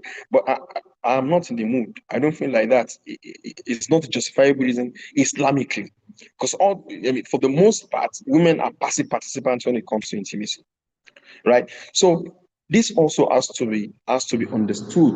You can easily get a man by being available uh, uh, for intimacy. So also a man loves peace of mind. Some women are nagging machines. Naturally, women would nag, right? But there's a level of nagging that one's life would want to end. A woman once came to complain about somebody to me. She came very early in the morning, and I stood in her presence. I was feeling very sorry for her husband. She had one. Because the type of she was supporting somebody, and I was seeing the energy with which she was putting for that issue. And I felt that if this one is actually lagging her husband, it's going to be very, very terrible thing. So men want peace of mind, they want limited nagging, and men want respect. Men want respect. Men want cleanliness. If a woman is very beautiful and dutiful to her husband, but she has no shred of respect for her husband, right? The marriage will not work. The marriage will not work, right? So also, men want to be appreciated. Also, women want to be appreciated, as I talked about it here. Men also want to be appreciated with the little that they do, right? So it doesn't mean that when something happens, You know, Mr. said that women will be in hellfire because that most people in hellfire will be women. And then somebody asked why, and he said لِكُفْرِهِنَّ. And then they asked, أَيَكْفُرْنَ بِاللَّهِ وَرَسُولِهِ? Do they disbelieve about Allah and His Messenger? He said, no, يَكْفُرْنَ الْعَشِيرَةَ وَلَوْ سَنْتَ إِلَىٰ إِحْدَاهُنَّ الدَّارَ. That was the pretty message when I put it. If you did everything, أَحْسَنْتَ إِلَىٰ إِحْدَاهُنَّ الدَّارَ, for eternity in marriage, ثُمَّ رَأَتْ فِيكَ شَيْئًا, and then she saw just one aspect. Ma fa'alta shay'an. What have you been doing? You buy a car, she tell you that when there's fight anyway. Which car did you buy? You see, this is the car that your mate are buying. Then the husband said we want to explode. So men also want to be appreciated. Men want loyalty. No man would want his wife to be disloyal to him. These are what a man would expect in a woman. When couples have issues at times, one of the things I say is that why don't you discuss with if the woman is the one complaining, why don't you discuss with your husband when you think that he will listen? I said, what do you think? When do you think he will listen? After sex, men would listen more. I think some people call it the movie button. Men tend to listen. There's some men that you cannot, if you tell them something, it's going to reject it. So you wait until after intimacy and tell them. You realize that they listen more at this time, right? And these are the things that one should look. We want the marriage to survive, right? Then we don't want problems in the marriage. So the things that are explorable that would make the marriage survive. We should recognize the effort that everybody's putting into the marriage. We should recognize the fact that it's not an easy thing for us to do, and may Allah make it easy for us. So also, let me come back to also women, addressing men. Men need to be gentle in the way they address the women, whether in private or in public, whether it's at home when the kids are there or when the kids are not there. The way we address our women, particularly when we're angry, it's very, very important. Again, look at the household of Rasulullah. Even when Aisha and her did something that a lot of men would have sparked, Rasulullah did not, he didn't flare up. He said, are you blind? Is your head correct? Are you insane? He didn't, those words are very, I don't think I can remember one, right? I don't think I can remember one and where the message of Allah used abusive words on his household, right? So this was the type of household the message of Allah was abused. Women need that attention.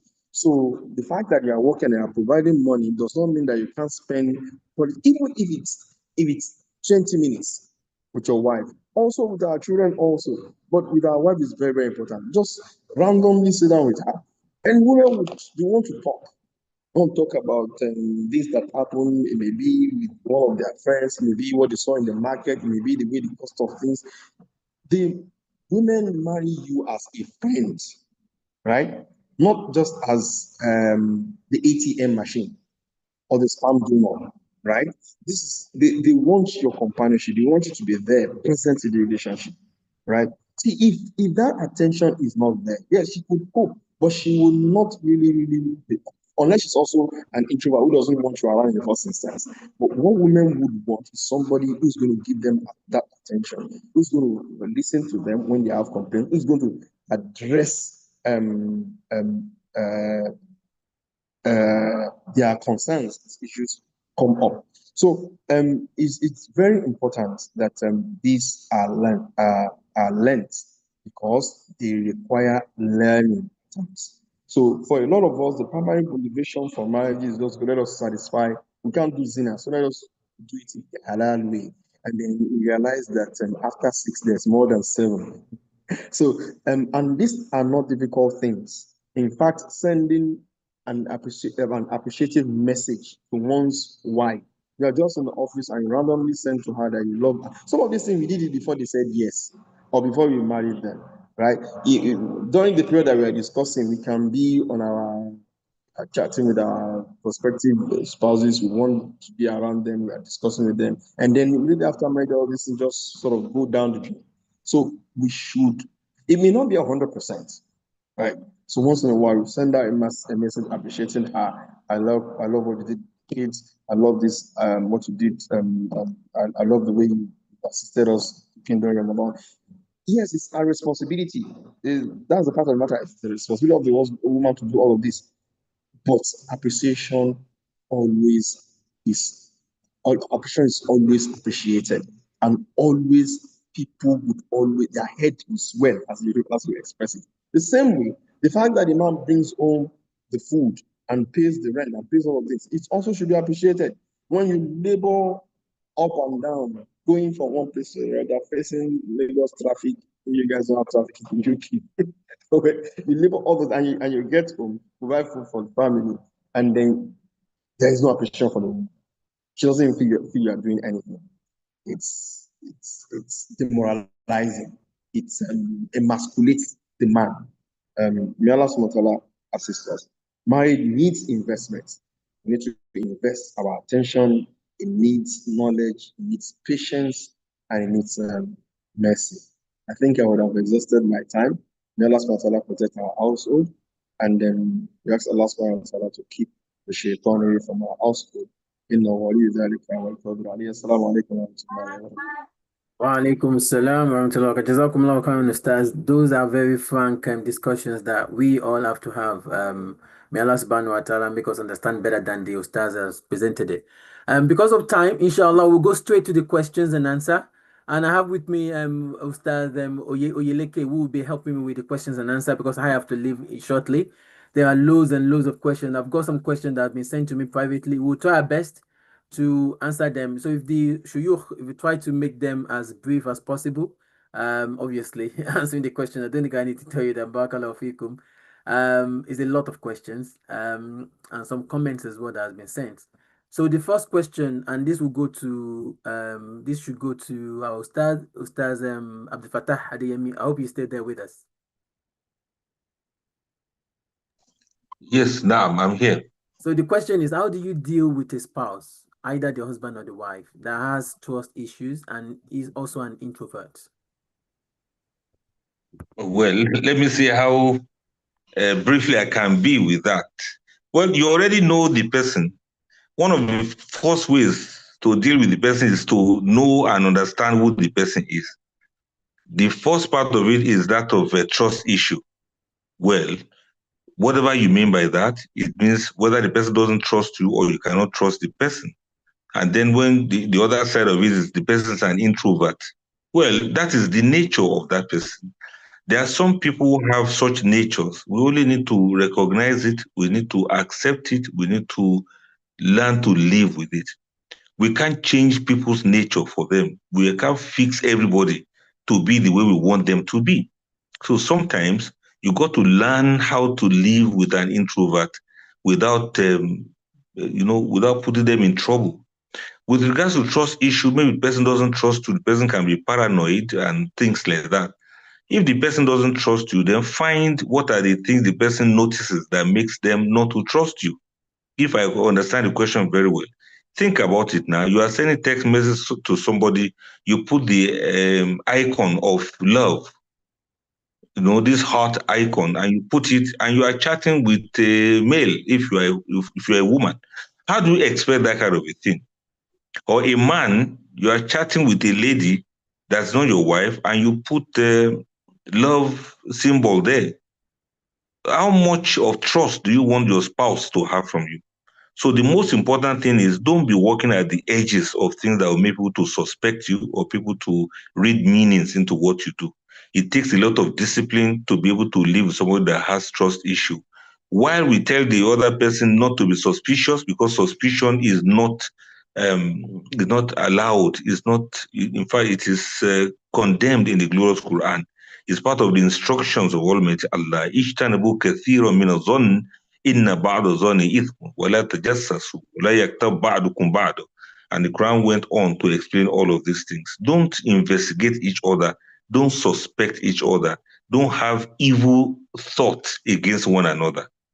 So we ask both parties, the person that has trust issue and the person that has issues with somebody who has trust issues, both of you should come into the middle ground and see that you don't walk on the edges of what will make you to distrust you, and you don't do things that will make you to start suspecting others. This is what I just feel I can say about it for now. Jazakallah khairan. Barakallahu feek, Dr. Abdul Fattah. There is also another question, which is, I think this is for Ustad Abdul Kabir. Can you give examples of respecting the husband? So you mentioned that men like respect. Can you give examples of respecting the husband? What classifies as respect? Because this can be different based on cultures. Now, so basically, there's an aspect of respect that is culture dependent. Any form of respect that not contradictory to the Quran or Sunnah and is culture dependent, and one should strive as much as possible to do that to one's spouse. However, Islamically, respect has to do with obedience. Issues that has to do with the family life of spouses, the husband is in authority. So the husband says that this is what we are doing. The woman may advise, in as much as that thing is not haram, she has to obey the husband. So this is one area where the respect is clearly defined. That in whatever has to do with the family, and the husband has taken a position, in as much as it's not haram, then the wife has to obey and follow up with that particular thing. All other aspects of respect are cultural and are dependent on the environment that we may live. So if this cultural acts of respect are not in any way contrary to the Quran and Sunnah, they also become binding. Allah. Barakallahu feek, Ustad Abdul Kabir. So there is a question about polygamy here. So this person is in a polygamous arrangement, and it says, what is your opinion about a wife that disobeys and keep things away from the knowledge of her husband whenever the husband visits the other wife? So this is a man asking a question about a wife that disobeys and shows all this dislike attitude whenever the husband visits the other wife. Perhaps Is it's that a for case me? of jealousy. Yes, Dr. Abdul Fattah, for you. Okay. I wonder why that question is directed to me. Allah knows best. Anyway, this kind of observation, I want us to not forget that it's natural for ladies to be jealous in this regard. It's natural for a wife to feel displeased that some things are being given to the other woman and not to her. For a man that's into polygamy, it's a different life entirely. You have to be able to think twice in almost everything that you do. If you have more than one wife, maybe you have two wives, you have to think twice. If there are three, you have to think thrice.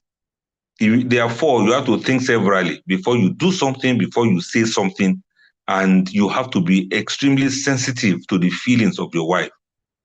And this is the challenge part of it. When they say, okay, be just, try to be balanced and things like that, honestly, that is the simplest part of it. The most difficult part of it is how you are going to ensure that emotionally you are sensitive, you are sensible, and you are intelligent about it. So you don't flaunt what is for the other person to this one.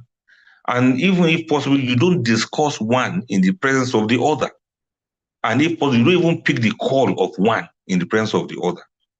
So it's a very serious matter. It is hard to explain just, on the surface like this. Wa alaikum salam. Assalamu alaikum. Wa alaikum Assalamu salam. alaikum, sir. Wa Wa alaikum alaikum salam. Yes, sir. I have a question, sir. Let the moderator be the one to give the Okay. permission for that. I will bring you in 2 minutes. as soon as Dr. Abdulfatah finishes answering this question, then I'll bring you in, inshallah. Okay, Thank you sir. very much. Yeah. All right.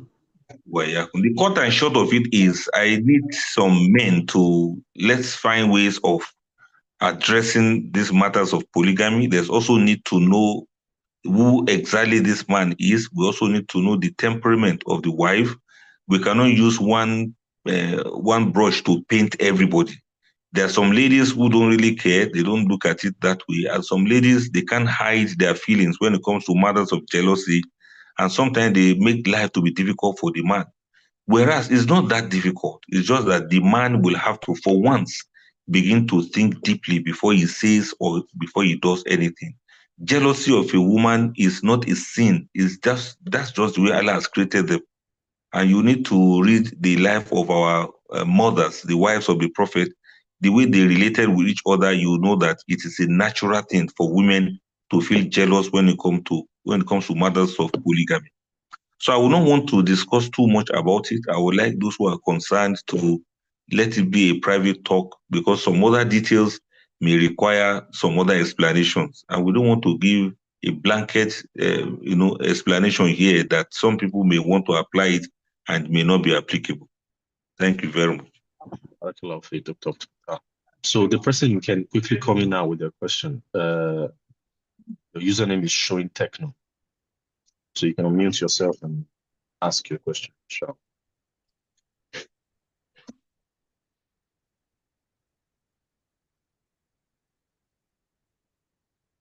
So while we're waiting for the person, someone asked, how do you deal with a husband that always shouts? I think Dr. Abdulkabir answered this in his lecture, which is advising men generally to be gentle. So if you want to get the best out of your wife, then it is upon you to be gentle with your wife, inshallah. So this question is for Dr. Abdul Fattah. How do you deal with a partner that is in denial that there are problems in the marriage? Assalamu alaikum, sir. Wa alaikum salam. Okay. Hello? You can ask Yes, your sir. question now. You can ask your question now, inshallah. All right, sir. My question, sir. There is this thing that my husband wants that I know is not a sunnah. It's not allowed in Islam. And I mean, I don't want it. As he wants it, can I be submissive for him to like what he wants, to do it for him, sir? Okay, thank you. I think I will leave both lecturers to touch on this question, inshallah. If it is clear to you, I can repeat it if it's not clear. Ustad Abdul Fattah and Ustad Abdul Kabir, second, inshallah.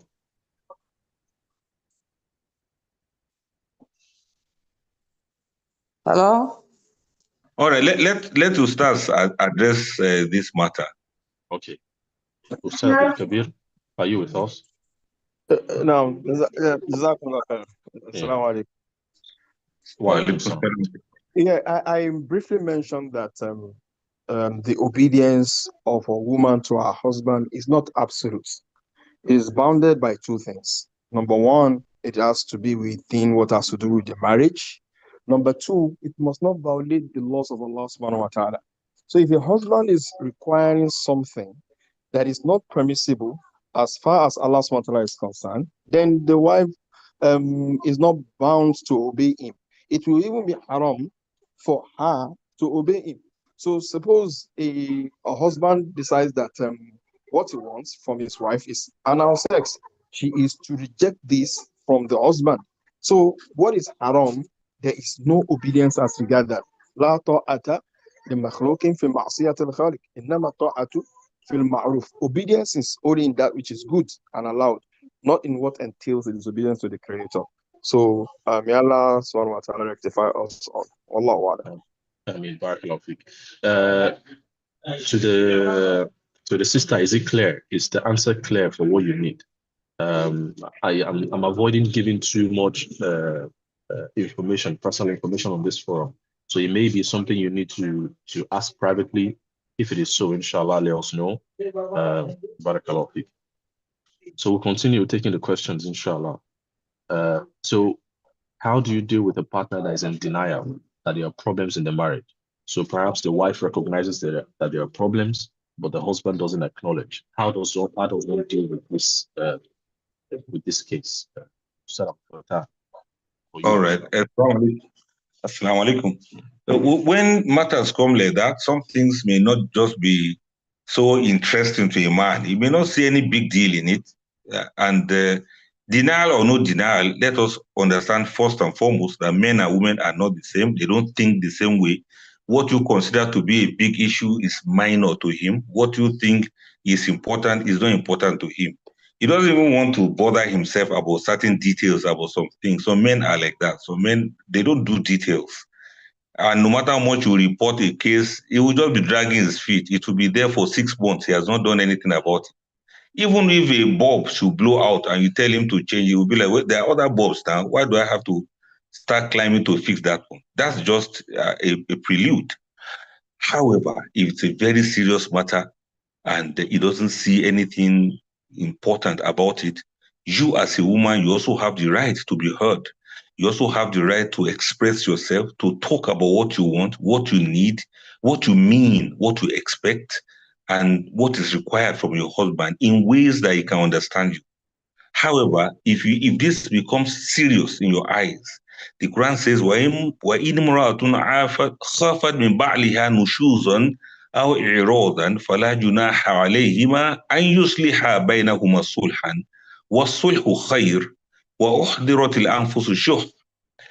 Let me paraphrase the meaning that if a woman fears desertion or nushuz from her husband, there's no sin on them to look for sulhu, to look for compromise. And the Quran says, was sulhu khair. Compromise is best in this matter. Meaning that look in between, let you shift, let the husband shift, and both of you can come to a middle path in the whole thing.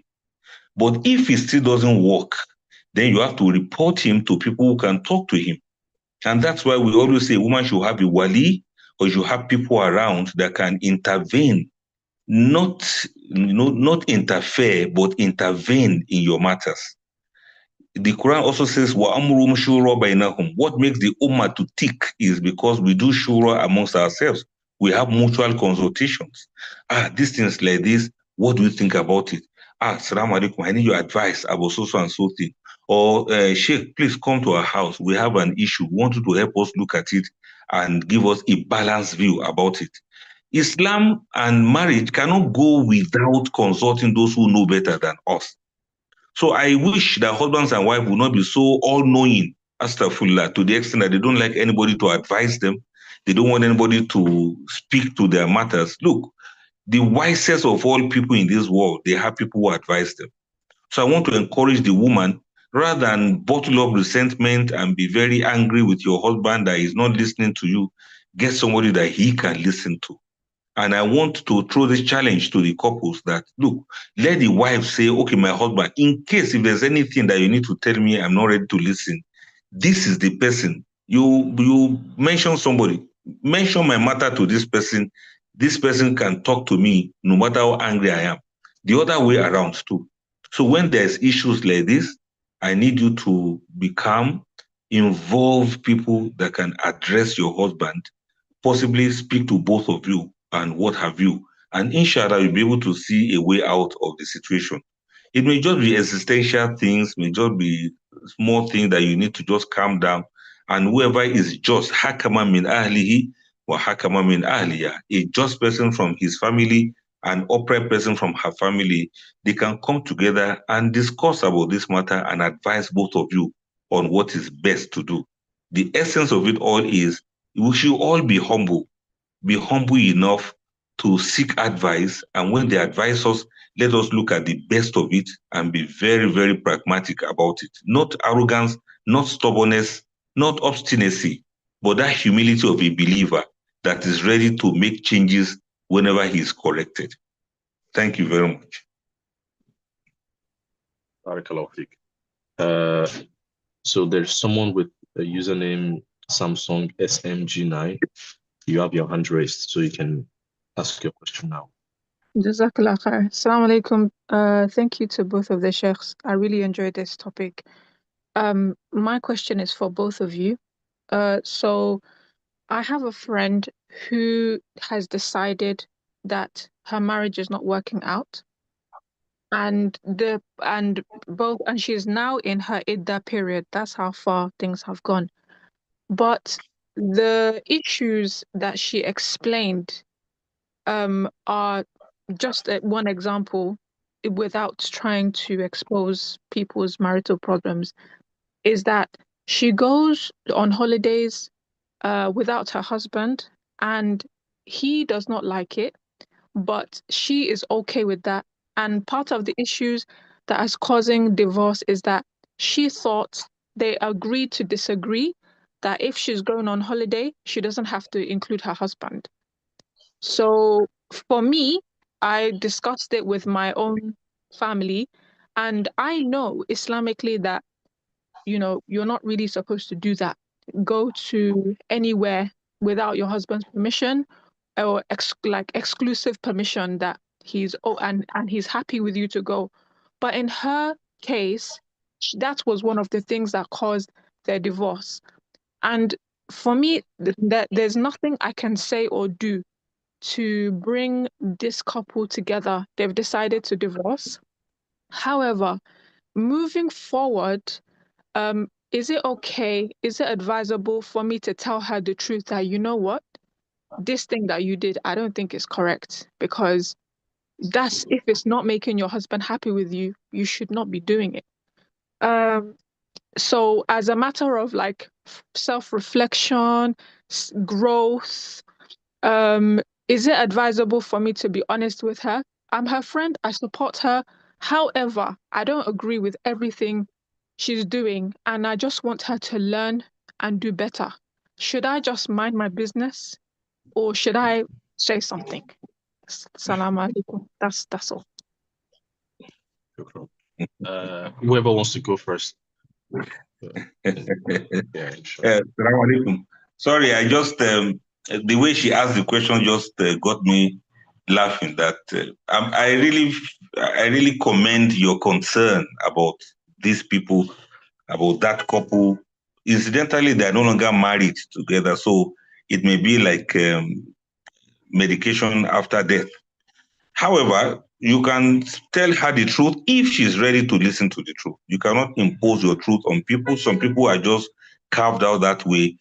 The more you tell them the truth, the more they think you are trying to impose your own opinion on them.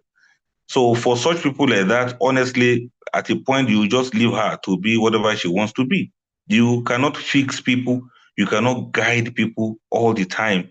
Sometimes they don't have that capacity to see things the way you see them, honestly. And this really makes me appreciate the work the Prophet ﷺ did in convincing people who had been worshiping over 300 idols that it's only one that they should worship. And this one is not even like anyone they've ever seen or heard of before.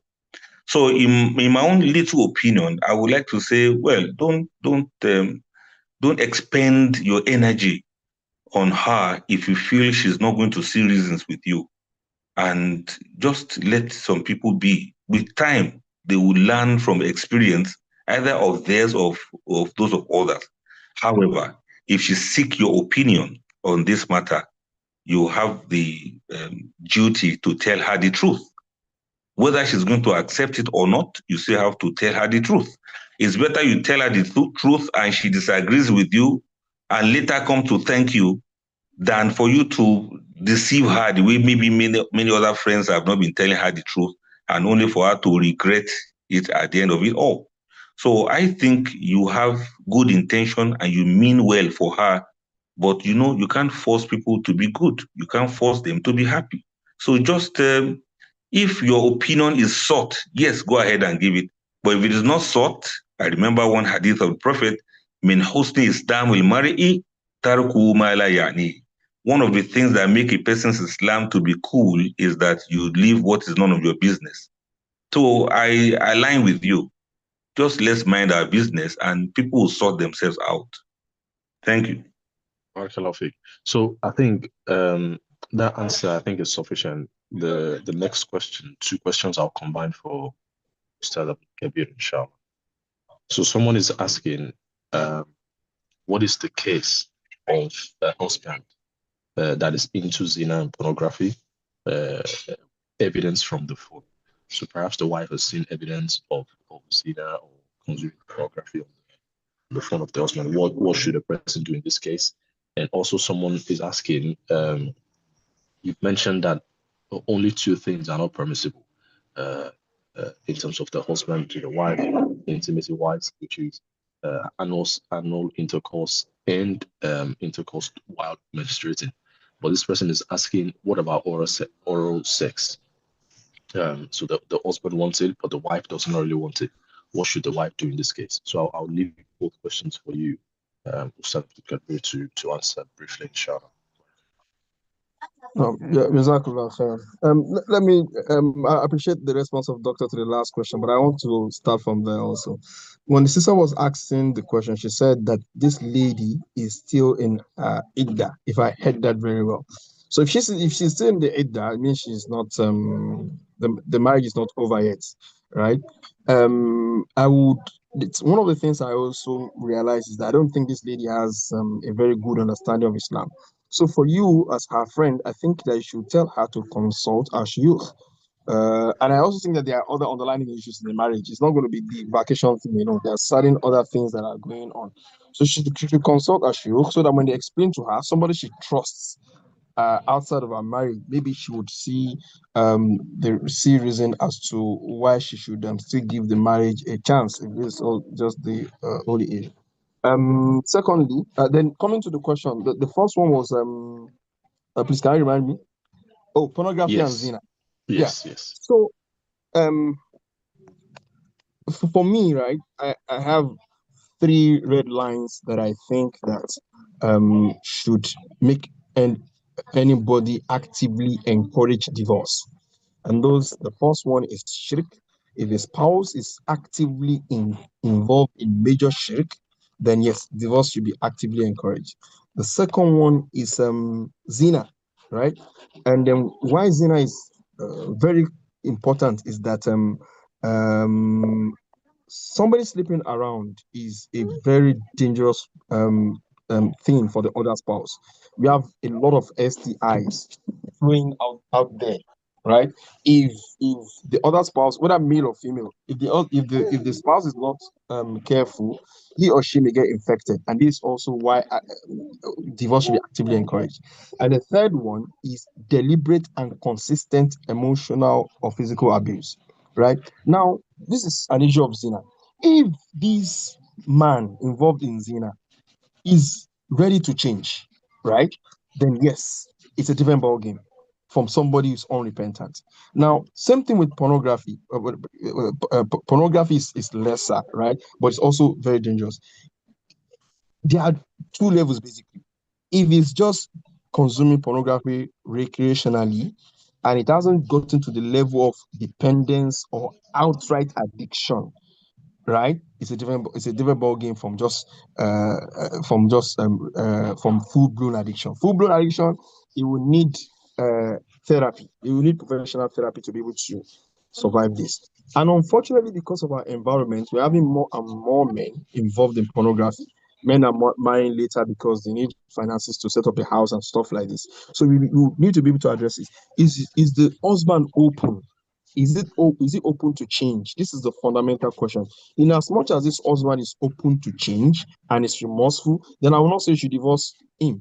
Rather, we should sit down with him and then plan an exit strategy that would make him jettison pornography or zina. So if it's an addiction, he must be ready to go through psychiatric support or psychological support or therapy, whatsoever the case may be. So some men will not want to go through this. If you don't go through it for addictions, there won't be any solution, right? So men who are open to this, they should make their wife their accountability partner. The phone that they are using, the wife should have access to it. She should be able to ask him what's going on and stuff like that. So if in as much as your husband is open to change and shows remorse, then I think you should stick with him and assist him to be able to overcome these problems. But if he's not open, right, to change, and he's the type of person that will be reluctant to even admit that he's wrong. If it is zina, I would advise divorce. If it is pornography, I will advise that you escalate the issue so that people can speak to him and he realizes the problem in it. Pornography can also be as serious as warranting divorce. I have seen instances whereby the husband would not be able to have normal sexual relationship with the wife. The husband will not be able to have sexual relationship with the wife, right? So if it comes to that point, right, they will need to escalate the issue. But as much as the person is open and is willing for change, yes, I think that we should still stick to him. May Allah SWT rectify also. The second question was about oral sex. Yeah. So the thing is this: to be frank, scholars differ about oral sex. With some saying that it's not permissible, and then I think the majority believe that it's permissible.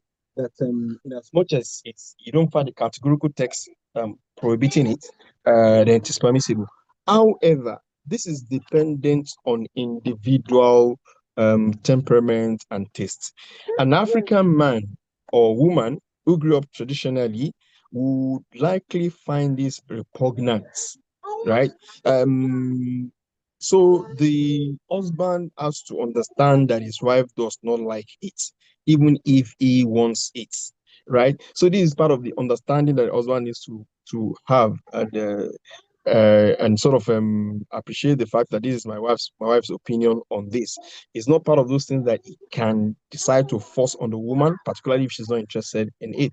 It should be something that both parties are in tune with or aligned with in the first instances. As I said, background is very important. Traditional African men or women will not be in any way open to oral sex. Those who are open to it will be probably who are more exposed. So it's something that the husband has to show understanding with the wife that it's not something she's keen to do. May Allah assist all of us. Allah. Barakallahu. So I think the oral sex, I think it's on the reverse side. So maybe the case, so you've addressed the case where the woman wants it. What about the case where the man wants it, but the woman doesn't want it? I even was looking at the man angle, but you made me remember a very salient point that I did not mention. See, when scholars discuss this, they also mention this very important point. A woman on a man oral sex, right, may be a bit safer than a man on woman oral sex because the female genitalia has a higher likelihood of having HPV, human papilloma virus. And I read some statistics some time back that throat cancer rose, I don't know if it's the US or the West generally, because of oral sex. So if we introduce this into this equation, it will mean that the default stage is that a man will not be allowed to go down on a woman unless she's been vaccinated against HPV, right? So this is also a clause that we should mention. As to both parties, whether male or female, if the other party does not feel convenient or comfortable with it, we should just let the person be and not try to impose such. I mean, intimacy needs both parties to be attuned to make it an enjoyable process. Wallahu a'lam. Barakallahu. So, Mrs. Shakirat, you have your hand raised. I'll bring you in a few seconds. I'll just quickly go through the questions. Some questions the teachers have already addressed in their lectures. For example, how do you deal with a man who is investing? When you tell them, they refuse to listen. When you ask them, they say you're lecturing them, and they say you're managing your marriage by words of social media, and they use bad words too. I think Ustad Abu Fatah mentioned you have to understand the person you're dealing with. This is a good tip. And also Ustad Abu Kabir mentioned like know when they're more receptive. So, for example, after intimacy, for example, I mentioned the man is more receptive to hearing things. So, this is what I would say regarding this. Uh, so, how do you deal with a fiancé who has communication issues? They're always bringing up excuses. Could this be a red flag? Maybe Ustaz Abdul Fattah could just very quickly say something on this. Oh, okay. The fiancé, they are not married yet, and you're already noticing some of these attitudes, and well, they are red flags actually. And you have to be honest with yourself. Is this something you can cope with? Is this something that they can change? And is this something that is serious enough for you to bring it up with that person? Some of these things we may think, because when there's love there now, we begin to feel, no problem, they will change, we'll talk to them. You don't have any right to change people or to fix people. People are who they are. If it has gone beyond the level of maybe you do dawah to somebody or you remind somebody of their duties, if that become a matter of personality, then you may recommend them for therapy. Maybe somehow it can be done. But if you are not ready to accept that person with the way they are, then it can be very difficult that after marriage, you not expect things to change.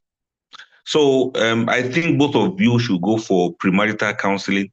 Let an expert look into this matter, and with their training, they know how to know what is changeable and what cannot be changed, what can be encouraged and what cannot be encouraged.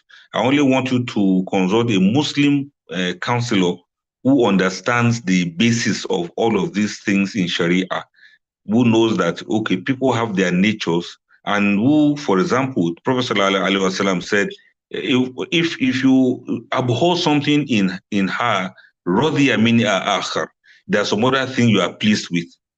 So you may just be looking very small at this just one or two flaws that the person has, but the person has 1,068 other good qualities that you need to focus on. Sometimes these good qualities may eventually overshadow or overpower whatever weakness they have. Take, for instance, a particular lady has this flaw that you just mentioned now, but you notice that she's somebody who listens to corrections. She's somebody who likes to learn, somebody who's curious, somebody who doesn't argue whenever you say, but this thing is wrong. She will be like, subhanallah, and I will try to adjust. If you see these qualities in somebody, then it can eventually override whatever flaws they have. I just want us to also know that, well, nobody is perfect. We all have our flaws. Some of these flaws are red flags. Some of them are green flags. Some of them, we don't even know the colors anymore. But look at it vis-a-vis the fact that, well, this is a Muslimah and she has her good qualities. She has her ibadat. She has the deen. It is just some of these little quirks that she has. And if you think something that can be corrected, please start from now, even before both of you will get married. If it's the other way around too, the only one is a man that is stubborn, that is obstinate, that's aggressive. Please, if you notice any of those things, it is going against the hulk that the Prophet mentioned. Prophet said, if anybody comes to seek the hands of your daughter in marriage and you have no objection to his good character and religiosity, if you deny him access to marry your daughter, then you are amongst those who are spreading mischief on earth. So if the character has issues and the religiosity has problem, that is a very serious matter. So I would like to encourage ladies to please also be on the lookout for some of these things. If there are some underlining qualities and characters that some people have, so much so that no matter what you want to correct with them about the deen, these characters will always override the religiosity they are supposed to have. Some people don't like to learn. They don't go for halakha. They don't go to learn anything. They don't read books. They don't listen to lectures. They don't believe in being corrected. These are the very serious red flags. And this lady we are talking about, if you see obstinacy in her, and you see that she's very cantankerous, very arrogant, she doesn't want to be corrected by anyone, I consider that to be a very serious red flag.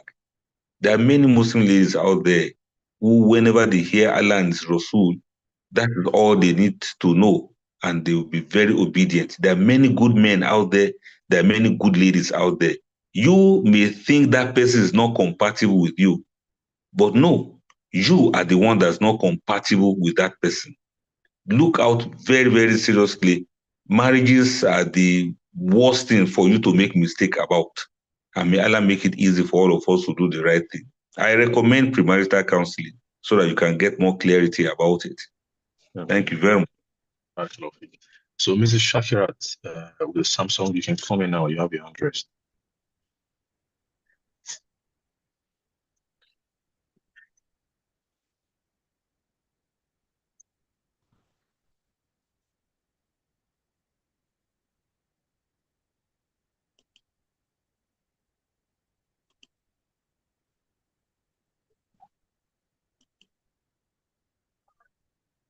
So while we're waiting for Mrs. Shakira to unmute herself, I'll just quickly go through the rest questions, inshallah. So there is a case of a husband who sleeps in the living room, always in the pretense that the bed is not large enough, and leaves their son to share the bed with his mother. So I think this is probably a classic case of people that are still in the early stages of raising their children, perhaps in there's some tension. So, Ustad Abdul Kabir, would you like to take this one? Sure. Please, I didn't get the question very well. Okay, so there is a case of a husband who sleeps in the living room in the pretense that the bed is not large enough to contain himself, the mother, and the son. So the husband leaves the living room for both of them to share, the son and the woman. Does that make sense? Yeah, basically, I think that there's that something needs to be communicated, right? This is like the symptom is not really something is happening. So it's either is somebody who doesn't feel convenient sharing a bed with somebody, or the bed is actually really, really small, or there are underlying serious issues that ought to be addressed. So ordinarily addressing it on the surface, okay, you should still mind the place, the sun should come down, will not solve the issue. What's essential is the wife calmly discusses with her husband and asks him what exactly is the issue. Is it then that we can know that yes, this is actually what we need to address. If the bed is too small, you can get a larger one.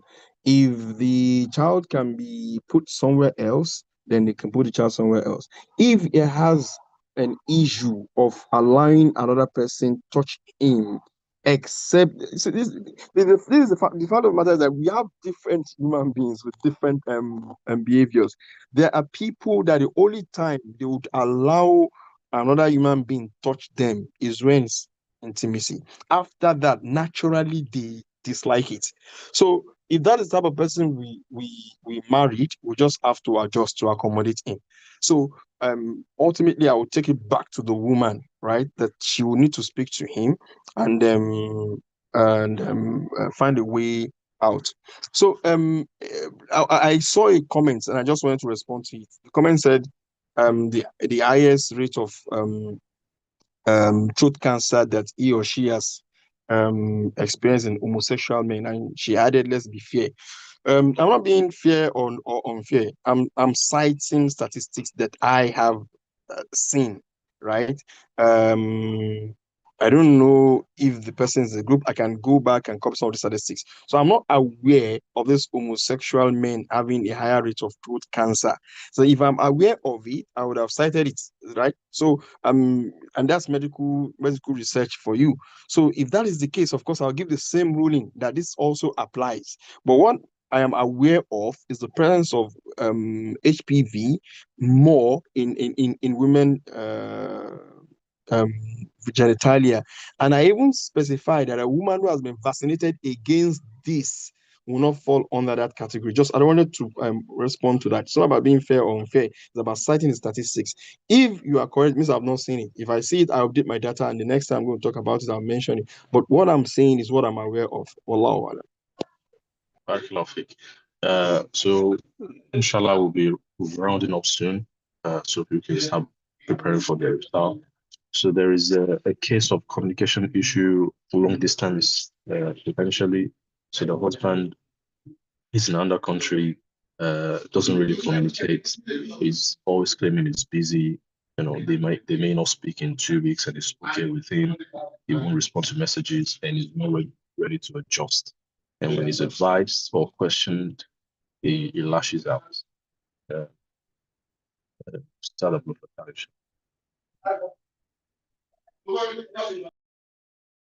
Give me that question again. Sorry. Please let me get the question again. No problem at all. So the woman is asking that the husband is in another country and they may not speak in 2 weeks. And for him, it's okay, meaning that 2 weeks not talking is fine for him, but not okay for the woman. And then when he's advised to adjust, he refuses to adjust. And when he's questioned about small things, he lashes out. In this case, this is still something like desertion. Sometimes we agree to some marriage arrangements that will eventually be tantamount to us shooting ourselves in the legs. Distant marriages that are endless, they are not the best by whatever standard you want to think about it, especially depending on the ages of the husband and wife. Both of you may be at your prime age when you need each other's company. I mean, the companionship, so very importantly. But if the husband travels, okay, just went away for 1 month, for 2 weeks because of work, fine, that is understandable. But if it is very long and there's no timeline in view, it can be very frustrating for a lot of ladies. Some of you ladies are really enduring a lot of things. And this is not nice. It's not fair to subject any woman to that kind of situation in her life. So I think somebody needs to talk to this man. It may be his nature that he doesn't care, but you have to care. That's why you are married. You have to be responsible. If you are not responsible and you are not responsive, then you don't have any business being married. And it's this kind of attitude that gives bad names to marriage. Many of these Gen Zs, they even think marriage is a scam. Because all of the sweet things we talk about, love, mawaddatan wa rahma, love, tranquility, all of those things, by the time people get married, they just throw all of these things away. Why do we think marriage is autopilot? You have to work on it. Marriage is work. Marriage is a responsibility. Marriage is an amana.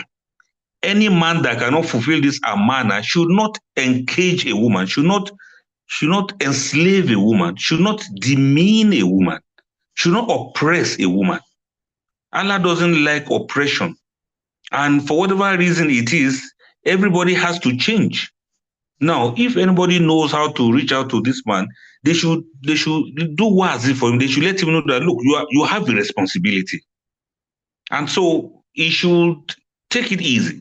Somebody should check him also. Is he facing some problems there? Is he having some trauma? Is he facing some difficulties in the foreign land that he is? Maybe he has a lot of issues that he's dealing with, and maybe he thinks this lady is being insensitive to what he's going through. Now, you see, we have not heard from him, and that's why I'm speaking softly like that. That, okay, maybe he has his own issues too. Maybe just by talking to him, maybe he will see reasons and he will make some changes. We don't know. But I'm just saying this generally. It can be the other way around too. Whenever we are married, feasibility, let us know that Allah is going to ask us.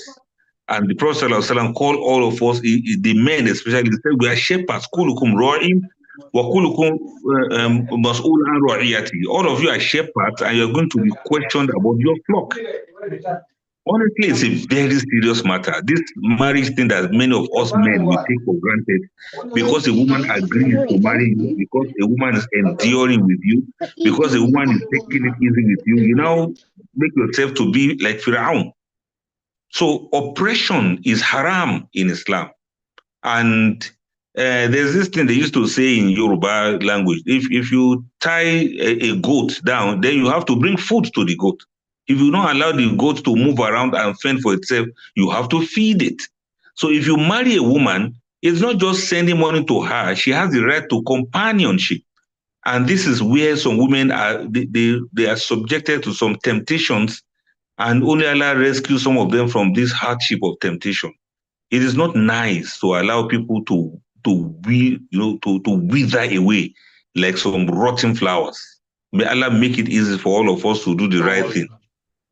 So I'm speaking as passionately as I can that this woman should mention these matters to her wali so that they can call the man to order. And I hope that he's going to have the listening here for that, inshallah. Thank you very much.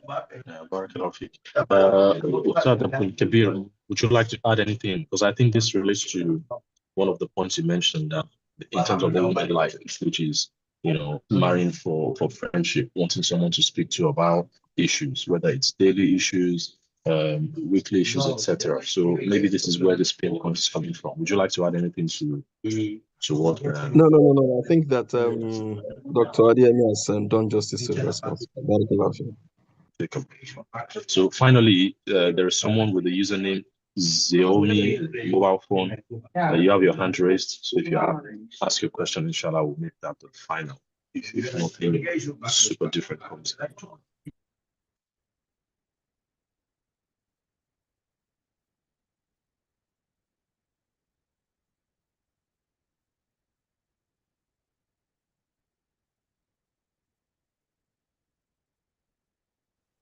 Assalamu alaikum wa rahmatullahi wa barakatuh. Assalamu alaikum. Wa alaikum assalam wa rahmatullahi wa barakatuh. Jazakumullahu khairan. Please, my question is about at premarital stage, premarital relationship stage, whereby either of the parties involved or both decide to suggest this code of conduct that would guide each other during that stage, such that it will help in translating into a better life after the nikah. Isn't that like being too principled or strict? Is that on a safe side? Jazakumullahu khairan. So, Kabir, would you like to take this one? Okay, so the background is very important. A code of conduct, I won't call it a code of conduct, right? Because you can't have a code of conduct like that in the car. But I look at it in form of a prenuptial. Prenuptial is that these are legal agreements that the husband and wife would have. That okay, after our marriage, I want to do this, I want to do that. So we can have this, but also it has to be on specific issues. Take for instance, if a woman is a career person and she wants to work after marriage, because after marriage the man has full authority to say that, okay, well, you may not be able to do this type of you may not be able to go out. So she wants to work, she puts this as a clause and the husband agrees, yeah. Or she wants to say, if you are traveling, I want to go and stuff like that. Those are realistic things she wants to put into a marriage contract, right? So, and then if they are agreed upon, they are binding. However, just as she mentioned, we should not run marriage as a legalistic entity, whereby there is always rule for sitting, rule for standing. Marriage should flow, our relationship should flow out of love and compassion and mercy. So such discussions of rules and regulations should be very minimal, and we should have somebody who is mature, knowledgeable, and religious to guide us. That is what is essential. May Allah preserve our marriages. And inshallah, that will be the final question we answer. We appreciate both teachers for all their time and the knowledge they've shared. Someone did ask for your counseling booking page. So what I will say to anyone, just to avoid spamming, is do reach out to someone that is an admin, the Muslim platform, and inshallah will connect you with the teachers directly for marriage counseling, etc. Inshallah. So I believe today is the last of the Ramadan lectures. We ask Allah to accept all our ibadah and to benefit us with all the knowledge we've learned, such that we continue to thrive both in our spiritual life and in our worldly life from this Ramadan and beyond. Ustad Abdul Kabir and Abdul Fattah, do you have any final words to say, inshallah? And then we can close with with the dua. Assalamu alaikum warahmatullahi wabarakatuh. I just want to thank you for organizing this. And I want to please encourage that don't let this be a yearly event. If possible, let this be something that is addressed from time to time. Many of those people who even need to listen to what we are saying now, they don't attend lectures. You will not see them in this kind of platform. It is people who are enlightened and informed already. They are the ones you see around attending this kind of lectures. And I'm very happy that some of those who ask questions, they have been able to express themselves. Some of these questions they ask, they are very serious questions. And I want to encourage that let there be more opportunities for them to express themselves and ask questions like this. Allah subhanahu wa ta'ala knows the kind of injustice that we men will do to women. That's why most of the verses of the Quran are addressing us. When it comes to matters of inheritance, we are the ones Allah is warning because we are the ones who are the aggressive ones that will cheat on these women. When it comes to matters of morality and what have you, Allah will talk to us first, even before talking to the women. When it comes to inheritance, when it comes to polygamy, when it comes to matters of marriage, contractual agreement, we are the ones. So I want it to be that these ladies will find room to express themselves. And at least, even if we cannot change their situations, we can be able to do what our bil haq, what our bil sabr for them. Because many of them are really going through a lot in their marital homes. Many of them are going through things that, Astaghfirullah, Rasulullah Sallallahu Alaihi Wasallam must not even find us behaving like this. If not, he will personally deny that we are members of this ummah because of the ways we do our things. I pray Allah will give us peace of mind, and I pray Allah will increase us in knowledge and wisdom. And for those who have issues, please feel free to consult those who know, speak to counselors so that at least your mind will be at rest about these matters. I commend you men that are here. Your being here is not by accident, it's Allah's rahmah for you. Many men are out there that will not even have time for this kind of thing. So I want to pray for all of you, our brothers. May Allah bless you all to be able to do the best of what you have to do. And may Allah accept our act of ibadat. And I pray for my other teacher there that also spoke to us. May Allah bless him and increase him in knowledge and wisdom. So I just want to express my appreciation for this opportunity that I've been given to address you tonight. And please forgive me, there are some instances where I spoke very harshly because I felt very, very sad about what some ladies are going through. And some men are also going through this also.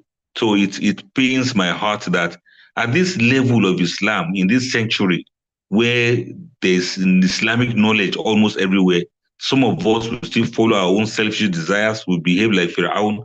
Some people, when they even trace our DNA, I doubt if they will not find Karun in our lineage sometimes because of the ways we behave. This is the era of Islam. This is the era of Muhammad sallallahu alaihi wasallam.